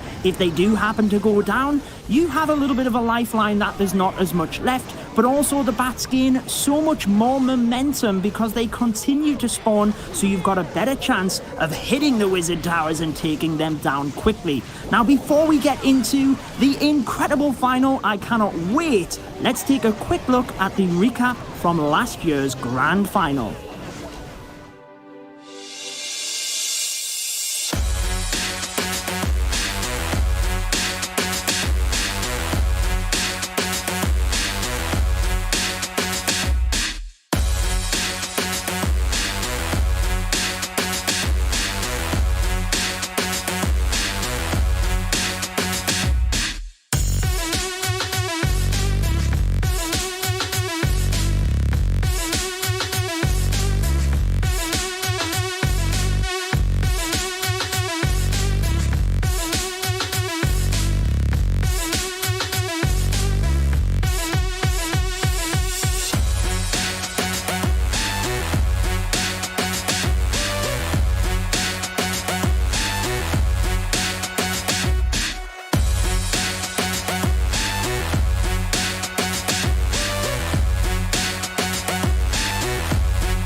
What a momentous weekend that was for Clash of Clans esports. So, 3 days of intense competition. We have 2 clans left. What are your predictions, Carbon? We're going to have a great war. We've seen both these clans battle from the lower bracket just to get here, and Alternate Attacks has put up a perfect war earlier. So I don't know, we're going to see maybe Alternate Attacks come in favored in this one, but Darkest Muzan has defeated some amazing opponents to come into this position. They definitely have the chance. It's going to be a great war here. And Woody, quickly, what about you? Alternate Attacks has definitely got the stronger offense before today started, but with the 14 stars that Darkest Muzan put up in their war, they are now neck and neck. I think Darkest Muzan's advantage on defense is what's going to give them the win in this final match. First off, we're going to see Linade coming in from Alternate Attacks. He's got that hybrid army that Carbon loves so much, bringing in one of those headhunters too, just to make me happy. Yeah, decided to use the Queen charge up top into the single target Inferno on Karta's space, and the Queen's got the healers right onto her with some balloons down. Yet the single target Inferno has yet to lock onto this Queen with that rage nice and early. Get ready for a potential ground skeleton to pop. Let's see. Oh, wait, no. The single target Inferno is going to go down super quick, easily right there. No worries. Only had to invest one free spell for this charge through here. I'm going to be able to grab a lot more value, but 2 ground expos. But look at this. Clan Castle is pretty far away from this Queen. Has yet to pull it out. This charge is massive for Linade, was able to take down a bunch of big targets without even getting engaged by the Royal Champion. Finally finishes her off, and with an additional rage spell on top, will crack through another layer of defenses. That's a lot of expos firing away at her. Oh. She still has her ability, holding on to it for so long. Linade finally uses it, but a third of the base is already destroyed. This is a very successful Queen charge to start things off. As we now move into the second stage of the attack, the Hog Riders are coming on in. A Siege Barracks to back up and support the funnel along the bottom side, while these miners are helping in the interior, but didn't get the pull there. That Lava Hound is going to get negated, though. Only the Royal Champion targeting onto there. Nice use of the Royal Champion's ability. Actually, that was the Grand Warden's ability to protect from that Town Hall, Carbon. Yeah, unfortunately the Queen goes down, but look at the Lava Hound and Inferno Dragon. The Lava Hound stole that Royal Champion up, did not take it out or deal with that Hound from the charge of the Queen, so had to do it with the Royal Champion, and now these miners are getting stalled up. These hogs have died off into the core, and unfortunately he's not going to have this push through. He's not going to be able to get to that Eagle Artillery. The Queen kind of looped around and went to the top side and avoided that Eagle, so it did a massive amount of damage, and Linade's going to fall short here, and it's going to be a lower percent 2-star that we've normally seen from him in this war here. Yeah, it was an awesome start with that Queen charge, but she went down on the outer side, just taking too many shots. Those healers strained to support her as best they could, but I think that the bigger fail here was with the main force of the attack. The Hogs and the Miners seemed to barely even get through the first couple of compartments on this base. So much firepower on the backside, and that is really playing to Darkest Muzan's strength here. Their defenses have held up incredibly. Only 64% 2-star, the worst hit that we've seen from Linade so far in this qualifier series. Yeah, unfortunate attack right there. I was surprised he didn't try to lure out the CC to deal with that Queen, because it stalled up the Royal Champion and unfortunately wasn't able to get that value with the hybrid to push his way through. And we're seeing the Inferno Dragon come up clutch, being able to be used as a defensive CC. I don't think we've seen it on offense yet once, but we're now jumping into Kartik, so he put up an amazing defense. Now can he come in with the attack for Darkest Muzan and start them off for a potential triple? He's going in with the Yeti Bow Bat. He's got one head under. The Grand Warden finds a Tesla farm right here with a Skelly. It's going to slow him down. Oh, he's going to force this rage. That was a beautiful Tesla farm from a Linade right here to have to force that rage spell right there. Yeah, very scary find for Kartik, but if he's able to deal with it, which it looks like he is, that could give him a little bit of a leg up toward the later stage of the hit, not having to worry about that Tesla farm later on. Could help out with the cleanup, but yeah, having to invest several boulders as well, which now won't be available for the main stage of the attack. He's thrown away a Yeti on the top side to provide some additional funneling here, but man, he's really invested a lot and has kind of hit his head against the wall here. Firing back at Linade now. It's interesting that it's Linade attacking first against Kartik, and now Kartik attacking back against Linade in the very second attack. But yeah, 64% is the standard to beat set by alternate attacks. Darkest Muzan eager to pull ahead, and with a really reliable army comp now, the Yeti bowlers should be able to crash through here. The bats on the back end have got not much to worry about, especially with these two multi-target Infernos being the first things to go down from Kartik's attack. Exactly. Now he drops this blimp. Because these balloons tested for seeking air mines, he doesn't have to pop that Grand War Internal Tome for the battle blimp, but he finds a tornado trap. Uh-oh, it's getting spun around. He does freeze his air defense because he needs to make sure this blimp gets to this town hall. But these multi-target Infernos did amazing work onto those boulders into the core. The Hound does pop, and these pups went down south, unfortunately. Still has the Royal Champion, but hang on. This is these massive yikes for me, Carbon Finn. I don't know how they're going to be able able to finish off after this, finally get the Town Hall, but man, even just barely, the Battle Blimp crashes in, but those two multi-target Infernos are actually still alive. The Infernos that I thought were going down relatively early are holding up and dealing a massive amount of damage here. Just like Volley's multi-target Infernos, this could be the saving grace of this base. Bats are coming in now, but there are still way too many targets to finish off. It's just barely going to get the 2-star with the cleanup along the edges. Yeah, exactly. That freeze onto the Wiz Tower. Oh, the Wizard was a little too early. It's not going to be able to grab as much percent now because that cannon took it out, using the freeze down south on this Wizard Tower.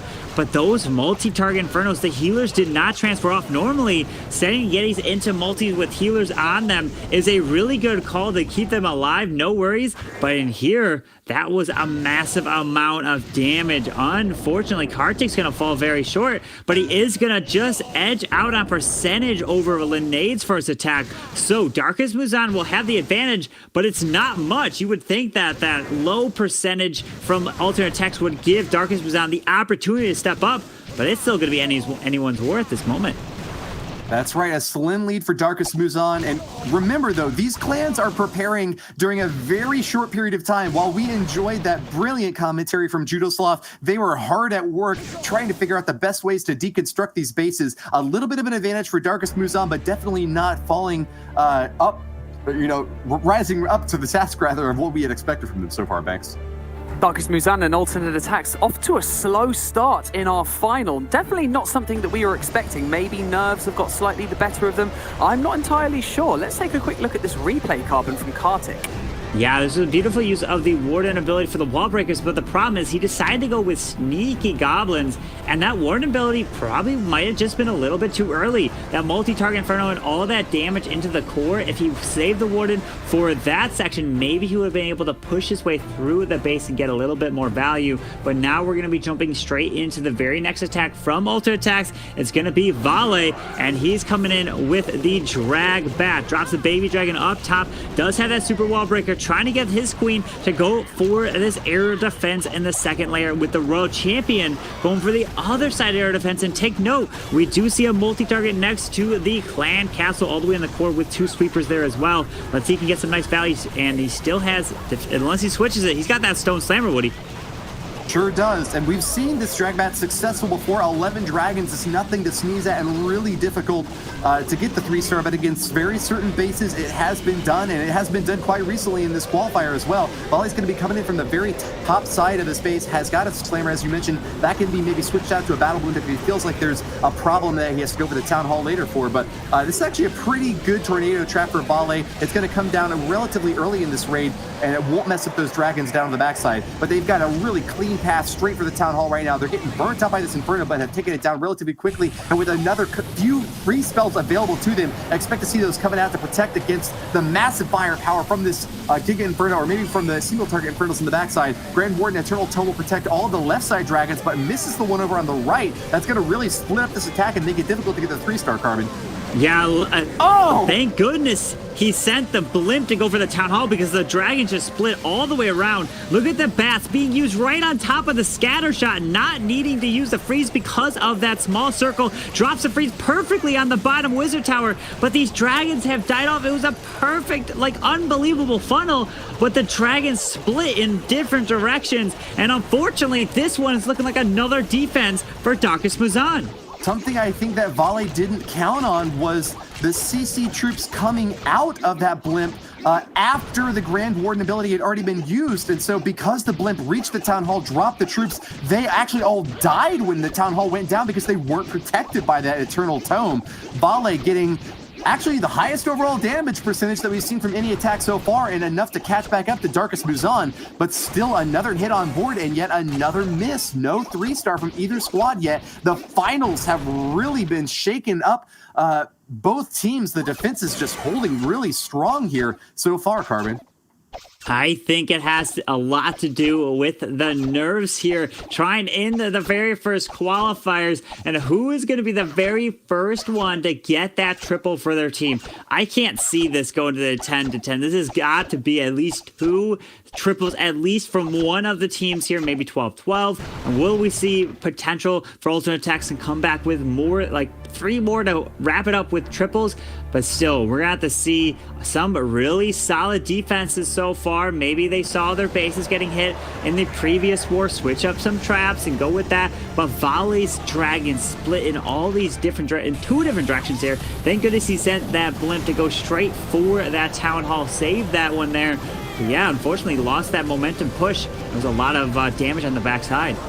Yeah, I think it was actually the saving graces of that air sweeper on defense from UZP, splitting up the attack by pushing some of the dragons to the right and some of them over to the left. That's what resulted in him not having the concentration of firepower that he was looking for to at the second stage of that. Missed out on the Grand Warden Eternal Tome on a few dragons over on the right side, and ultimately fell short there. Wiped out the left side and got the percentage destruction above Darkest moves on, but Wei is going to have a clear opportunity now to pull far ahead. A 3-star master from this squad is going to be attacking now with the hybrid army that has been so successful in the past. Yep, we're seeing the blimp that got a nice value. There's the poison spell. Look at this Inferno Dragon. Let's keep our eye on it. Where is it going to go? And oh, wait, it's going to lock on this queen here. She's getting slowed down. Drops that freeze spell because that Headhunter was slowing down the queen. So now the queen's gonna make her way into the core, which is near that air defense.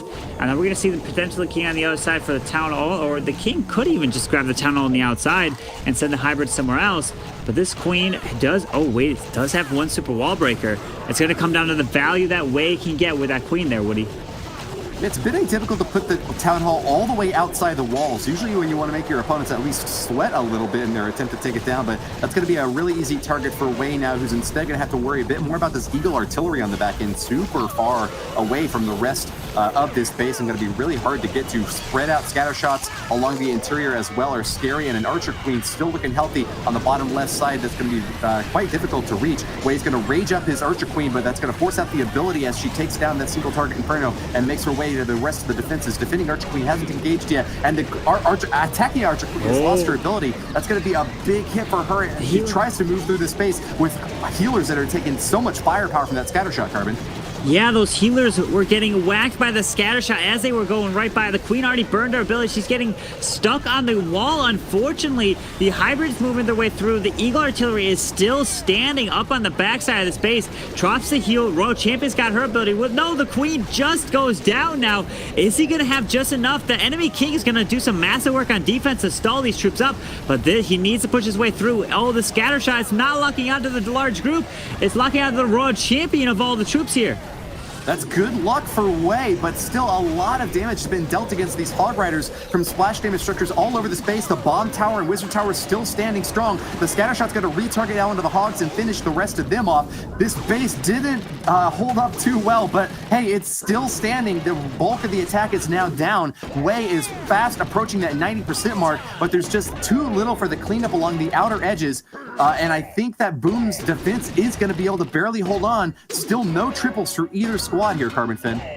Wow, yeah, these defenses are holding strong. Were these the defenses, these bases that they were holding for at this moment? Granted, I don't know. I personally would have tried to use my best bases at the beginning to get to this moment, because if you don't make it here, then you can't even use these bases to begin with. But still, these bases have been putting up some really solid defenses. Really nice try there from Wei. Banks, it's this final here is just to speak of the defenses, not the offensive strategies right now.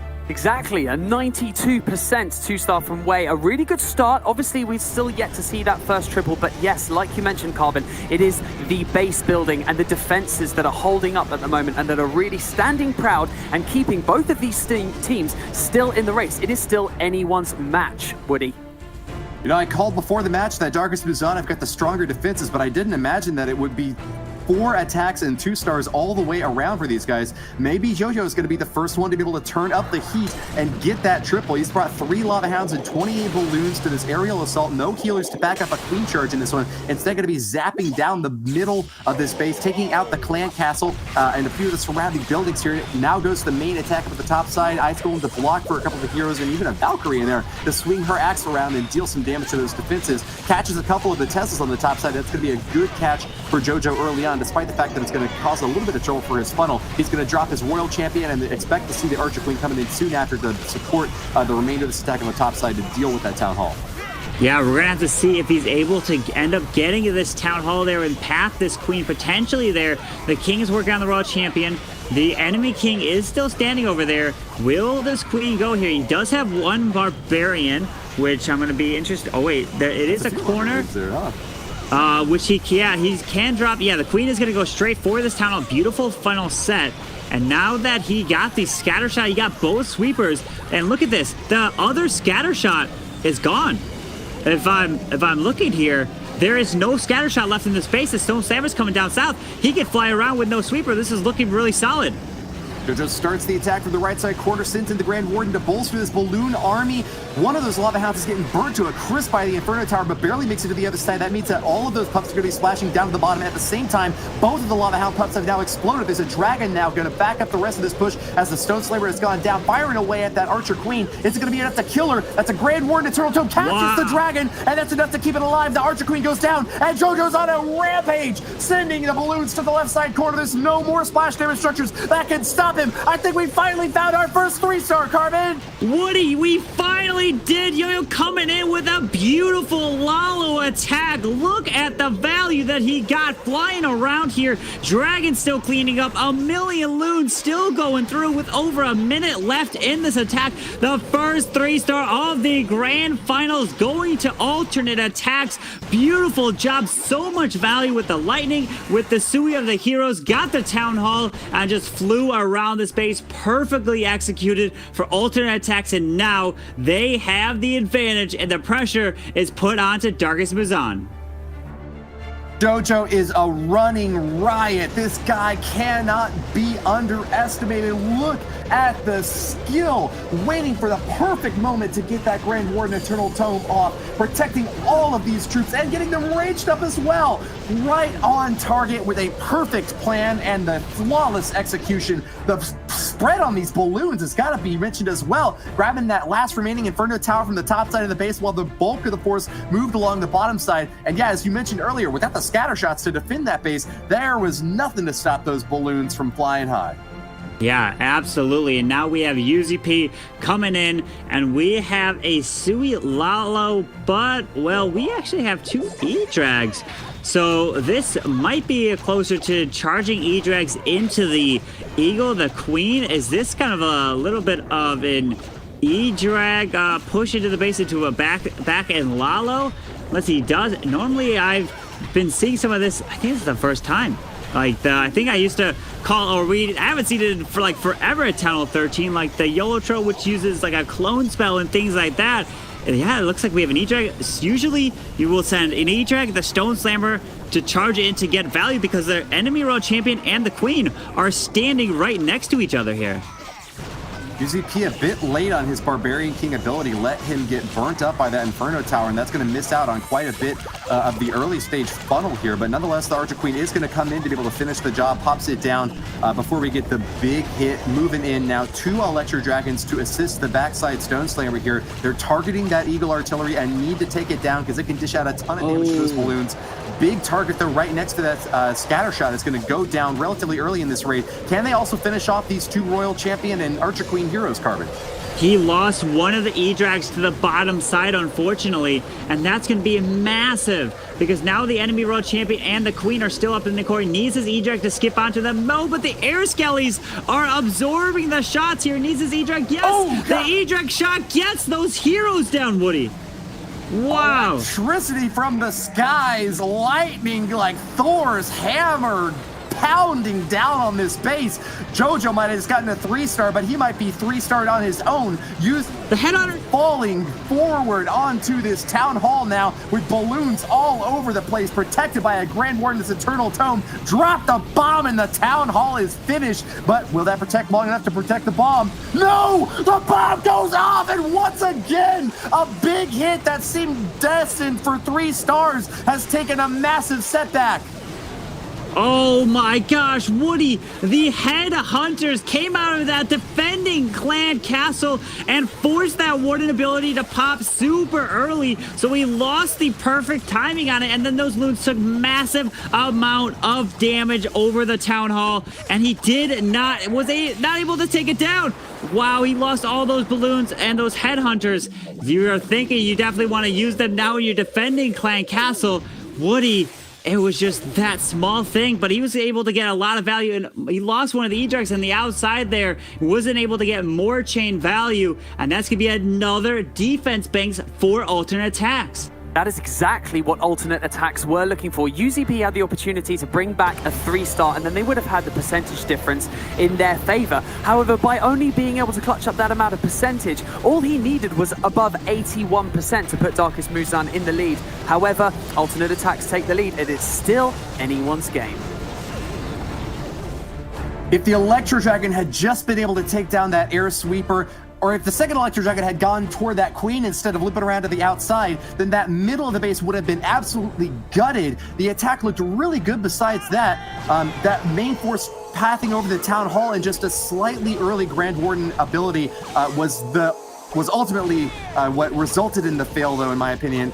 We still now have alternate attacks ahead in both stars and overall percentage. Let's see if Ast can keep that pressure going. Yep, and we have Ash coming in with the 4 Super Witches.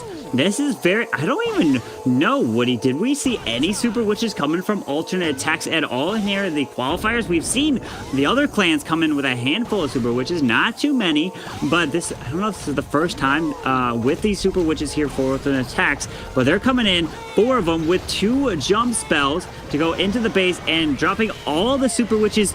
Oh no! They're all getting targeted by the Eagle Artillery. Hopefully it doesn't do too much damage. Healers can help heal them back up.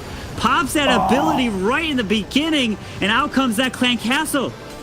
The Grand Warden ability was forced because the Eagle Artillery was firing down on him. That just is another problem with an early stage of the attack like this. The Warden Walk has to stay safe, and with that, he's lost a major offensive tool for his kit here. Ast is going to add some Hog Riders into the top side, trying to take care of that signal target Inferno. But wow, he's got a lot of heat to worry about in the middle as well. Finishes off the enemy Archer Queen and is going to continue his jump through this base. That Eagle Artillery taking some shots now, but Ast has not been able to finish it off yet. And it is just raining down hellfire on this attack, Carbon Fin. Yeah, and he's got his push into the core of this base. The Royal Champion is down south, still has 1 more freeze, and look at this, we still have 4 more balloons to use. Queen burns her ability here in the core, uses the freeze finally on the single target Inferno, but the Queen does go down. There are a few Super Witches still alive.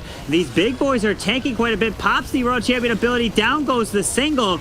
Is he going to have just enough? He's going to try to find the perfect opportunity to use these balloons. He might just be able to get this one, Woody. This Super Witch army is like a big couch. You got a lot of wiggle room. They spawn those big boys out in front, and with healers on the backside, even if they take a big hit, they're pretty beefy themselves. They can take a lot of shots and keep on swinging. Ast has got 79% with 40 seconds left, and quite a few forces still left on the field here. Triggers a tornado trap a little bit late here, and he's gonna have to swing around through these walls to get to the backside, but I think that he's going to run out of time potentially here, Carbon Fin. Yeah, the biggest thing is time now. He's got the 1 balloon that he's going to try to... Oh, he finds a Seeking Air Mine with that balloon. It is going to be time issue right there. The time fail. The Witches will probably be able to stay alive here with those healers on them. And the big boys are trying to help beat through the wall. The Wizards on the outside. Yeah, it's going to be just in the mid 90%, 95% 2-star there with the Super Witches. You can see it's never over because they can keep spawning those big boys, which have a massive amount of HP. Even for the back end, you just have to be very careful. Very nice try right there, giving the advantage even more right now to alternate attacks. Darkest Muzan really needs to step up, and there's the replay with the poison into the core. That Inferno Dragon Lava Hound really did stall things up there, Woody. Time to clash, as Adam said it best in chat. That was a savage black mine. If that balloon had been able to path through the remaining defenses, take down that cannon and archer tower, that still might have actually been a triple. 95% is so razor close to victory there, but nevertheless, Ast is going to keep alternate attacks in the lead right now. They've got the advantage on stars, and they're going to be pushing forward with an 84% average destruction. That's pretty significant given the fact that a couple of early attacks from both teams were relatively low on the overall destruction. Alternate attacks is still the team to beat here, Carbon. Absolutely. Now we're going to see the next attack coming in for Chin of Darkest Muzan, deciding to go in with the Yeti Smash. We've seen Judo talk about it many times, and we've seen it being used in the qualifiers here several times with multiple 3 stars. Definitely has a great opportunity at 3-star as long as you overwhelm and you time that Grand Warden ability perfectly. And we do have the Clan Castle that is standing right behind it, but what can this Warden actually get here?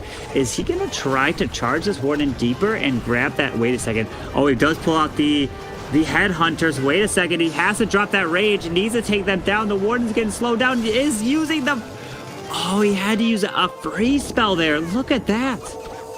Interesting decision there from Chin. Does use the freeze spell, but not until after the Grand Warden already got slowed down a little bit. He'll actually activate the Town Hall relatively early, and that's a pretty good play here from Chin. That Mega Inferno isn't going to be enough to finish off the Grand Warden, especially when he's raged up like this. That might even be a little bit of overkill from Chin, but nevertheless, that will be the Town Hall going down, and a jump spell deployed over here on the bottom left side to support this Queen, Yeti, and a few balloons coming on in as well. Catches a Seeking Air Mine there. Nice job for the Coconut Loon. Catches 2 Seeking Air Mines. Actually, that is a great result for Chen early on. This push is looking mighty and massive, Carbon.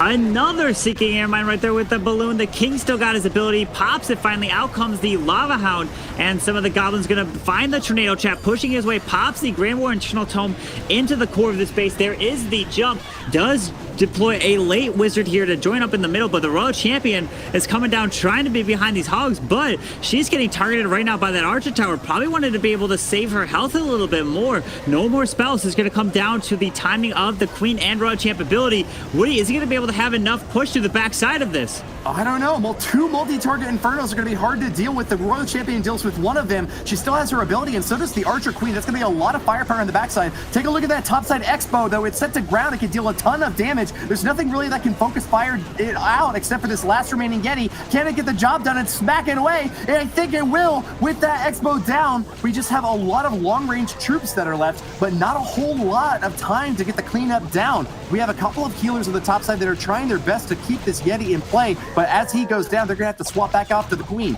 This Queen is going to have a field day running through this base. There seems like there's nothing that can finish her off, but I don't think that she's got enough time to do the G, Carbon Fin. Yeah, no, unfortunately, Queen's going to burn her ability here, and this is just going to be another one into the mid-80s, and not going to see a 3-star. Alternate attacks defenses are shining right here in the grand finals. Unbelievable with this Queen not going to be able to help take the rest of this base down. Time is not going to be on his side, has plenty of defenses and buildings up on the top side of this base, and is just going to try to approach as close to a 90% as possible. 87, 88, and finally the 80. Oh, just gonna wrap up 88% 2-star. And Banks, we have yet to see a 3-star from Darkest Muzan. It's true, Darkest Muzan's still trying to find that ever-elusive 3-star. It's proving to be pretty difficult. Alternate attacks are looking pretty comfortable for this win, but it's still anyone's game. As we've seen so far in this final, every single match, every single round that we've seen has been so tight, so different. We think they've been losing their nerve. We think they haven't been planning their attacks well. They haven't been going as planned. So it really is anyone's match still, but alternate attacks nudging ahead at the moment, right, Carbon? Yes, absolutely. Alternate attacks looking wonderful in this spot. And we have none other than Boom coming in for the final attacker of alternate attacks. Woody, he's deciding to go in with the Yeti Bobat. A 3-star here would seal the deal and guarantee victory for alternate attacks. Is Boom, the MVP from this squad, the guy to get the job done. Moving in with the Yeti Bobat, like you mentioned there, Carbon. He's got a big task ahead of him. A really far spread out base is going to give him a marathon ahead of him. If he's going to finish this race, he'll be running for a long time. He's got to start this attack relatively early, or else he's going to have difficulty with the time fail, the same as many other attackers have had so far in this war.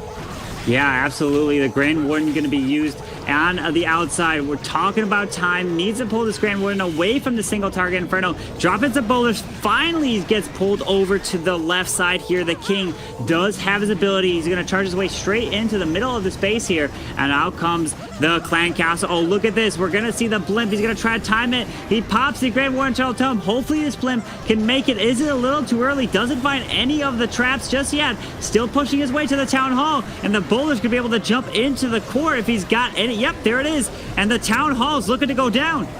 Very aggressive battle blimp here, going straight for the Town Hall, and the Warden's ability used really early on in this raid, but getting some great results from it, jumping on into the base. He's already got the first star down now, sends in the bats at the left side corner, and here they come streaming in, swarming the top side. Got to worry about that Wizard Tower, but freezes it at the perfect moment. Bats split up and are going to start to wail away at this base. A second freeze spell as well, Carbon Fin. Oh, he used that freeze spell there, not at the right time. But wait, he pops the Queen ability perfectly to take the Wizard Tower down. That was what I was worried about because he didn't have another freeze for it. He's got it! Wow! Two swag headhunters even holding on into this army camp space. Boom is so far ahead with so much time. There's nothing to stop him. Alternate attacks are gonna get the golden ticket.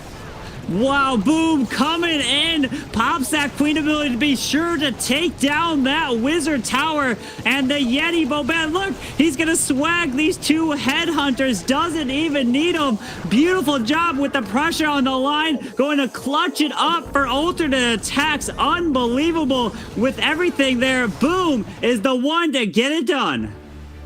Ready or not, here he comes. Boom for the triple, has put alternate attacks far and ahead over their competition. There's no way to catch up at this point, and we now have our first team that will be going to the $1 million Clash of Clans World Championship Finals at the end of the year. Take a look at this replay, Carmen. Yeah, just a perfect timing on the Grand Warden ability to get everything in the core. The blimp didn't find any seeking air mines from that area. He used some sneaky goblins, the Yetis, to take that Town Hall down. But we're still jumping right now into the final attack here for Darkest Muzan of B, looking to go in with the hybrid with one headhunter as well. One last attack to wrap up this first of the year qualifier. Darkest Muzan won't go down without one more swipe at their opponents. Foes on the other side already cheering and celebrating as their victory has been guaranteed, but B will give us one more showing of how hybrid can deal damage in the new meta. Keep an eye out for this guy. You're going to be seeing a lot more of Darkest Muzan later this year. I am absolutely sure of it. An amazing squad that reached the finals and have earned a lot of respect from the competitive scene. Absolutely. That just shows you alternate attacks losing their very first war here in the qualifiers has what it takes, sets their minds, and they knew that they could make that comeback from the lower bracket, and they deserved it right here to be promoted. But we're seeing B coming in to try to push this Queen towards this bottom side potentially. I mean, the blimp did come up there, did take out the Clan Castle, has one super wall breaker to potentially charge this Queen towards that scatter shot, because if this Queen walks anywhere past that, the scatter shot could be at risk for taking those healers out. Yep, uses a super wall breaker just to charge the Queen right into there, and potentially we're going to probably see the hybrid go in for, unless the Queen gets out of this compartment here. Wait a second. Oh, she's going to go for that scatter. She might go to the Tesla here. B catches the Sam and will send in the freeze spell there to shut down that Inferno and the Expo, but these Expos set to ground indicate that Ast acknowledges this base might be a little bit weak to the sort of hybrid army, instead trying to counterbalance that with this long-range ground-based defense. Archer Queen will lock onto the Town Hall now, finishing that off, gets the first star, and wow, she's approaching the second star too before the main phase of this attack has even begun. Here it comes though from the top left side at the 11 o'clock position. The Grand Warden will be protecting these Hawk Riders as they pass through the base. Single target Infernos are no trouble for them whatsoever. The Queen has already done her job at the bottom. Great job there, but I'm a little bit worried that these healers are not going to be able to swap off. Queen is about to engage another single target Inferno, and that's going to be at the end of her run on the bottom. Yeah, he's got the whole push coming in from the top side here. did already pop that Grand Warden ability, has one more heal to use, but this scatter shot, oh, the healer's sitting right on top of the scatter shot, so the healer can't even get hit by it. Wow, it's just hiding there. Well, actually, there's two of them. Finds a Seeking Air Mine, drops that final heal spell here with the Royal Champion, some balloons. It looks like he's going to have just enough to get this one done. A very nice attack to close it, but unfortunately, it's just not going to be enough for their team in the end here. Yeah, first showing in a 3-star performance. B at the very end puts an exclamation point on this war. Darkest Muzan have really done their best, but came up short against an alternate attack squad with so many amazing base layouts that frustrated a squad from Darkest Muzan that have really picked up pace today, earning 14 stars in their semifinal match, but coming away with just 11 this time. Thanks. An unfortunate turn of events for Darkest Muzan. B doing an extremely good job of closing out that map for Darkest Muzan. However, it is Alternate Attacks who are going to be taking that golden ticket into the finals at the end of the year for their chance to win the majority of the prize pool of $1 million. Congratulations to Alternate Attacks, my MVP for that match, and for the and for this qualifier itself. For me, it's got to be boom from Alternate Attacks. I mean, only not being able to triple one of his attacks in this entire weekend. What about you, Carbon? Yeah, absolutely. Coming in clutch to put the nail in the coffin right there for Boom's attack with the pressure on the line. We did see a triple come in from Darkest Muzan at the very end there, but still well-deserved to Alternate Attacks. They lost the very first war there and had enough to come all the way back. A lot of clans that would have put them in a really bad mindset, but not Alternate Attacks. They showed it right there. Thanks, everyone, for checking out the show. We're really glad to be back on the air and excited to work with Supercell, which gives us a chance to continue casting events even during this pandemic. Really excited to be back and hope to see you again next month. Thanks, man. Exactly, Woody. Nice one. Exactly. So I'm going to really quickly throw you over to our resident expert, Judo, to break down that last final. Judo? Yes, it was incredible, Banks, wasn't it? I wanted to showcase Yo-Yo 23, for me, one of the MVPs. Starting off with the lightning spells to the center of the base, alternates the attack with the lightning spells onto the second sweeper as well, taking out the entire core of the base. Incredible stuff. We don't need to explain why he is often given the nickname Lalo 23, setting up this attack beautifully. The Ice Golem and Valkyrie coming in to support the King and the Royal Champion from each angle to allow the Queen to beeline towards the Town Hall. Such an amazing start, and as Carbon mentioned, the Royal Champion had an added bonus of getting the second scatter shot. So in terms of this attack, just putting it in perspective for you guys, normally we talk about the scatter shots, the Clan Castle, the Town Hall, and the Eagle. There's only the Eagle Artillery left after the Queen takes down this Town Hall. Just incredible, and he's not finished yet. Starting out the Lalo portion, this is where he really shines with the Lava Loon and the Stone Slammer. We mentioned the Stone Slammer, in order to protect the balloons itself, and he uses this down to the 6 o'clock area as well. Now what it allows is for the balloons to clump over that final defense that we talked about, the final dangerous one in that of the Eagle Artillery. Grand Warden's ability can go off after that as the balloons split, but in terms of top play as well, sending in extra balloons around the base, he really came in clutch to get Alternate Attacks the first 3-star, and what an incredible performance it was from there, getting that first golden ticket. I can't believe what an incredible weekend of Clash we have had, Banks. Thank you, Judo. Yes, we have our first winner of the golden ticket. Alternate Attacks will be going through to the finals at the end of the year to battle it out against the best in the business for that $1 million prize pool. What an absolutely magnificent display. And there we have it, the final time this weekend. Thank you so much for joining us. Thank you so much to Carbon, Woody, and Judo for all your hard work, and to the production team for all of your efforts. That's it. We have our first golden ticket winner, and you could be too. By signing up to ESL Play or by qualifying in the in-game Clan War League, you could be joining Alternate Attacks in the end of the year in this final. So, my name is Banks, and I will see you in a month for the next qualifier.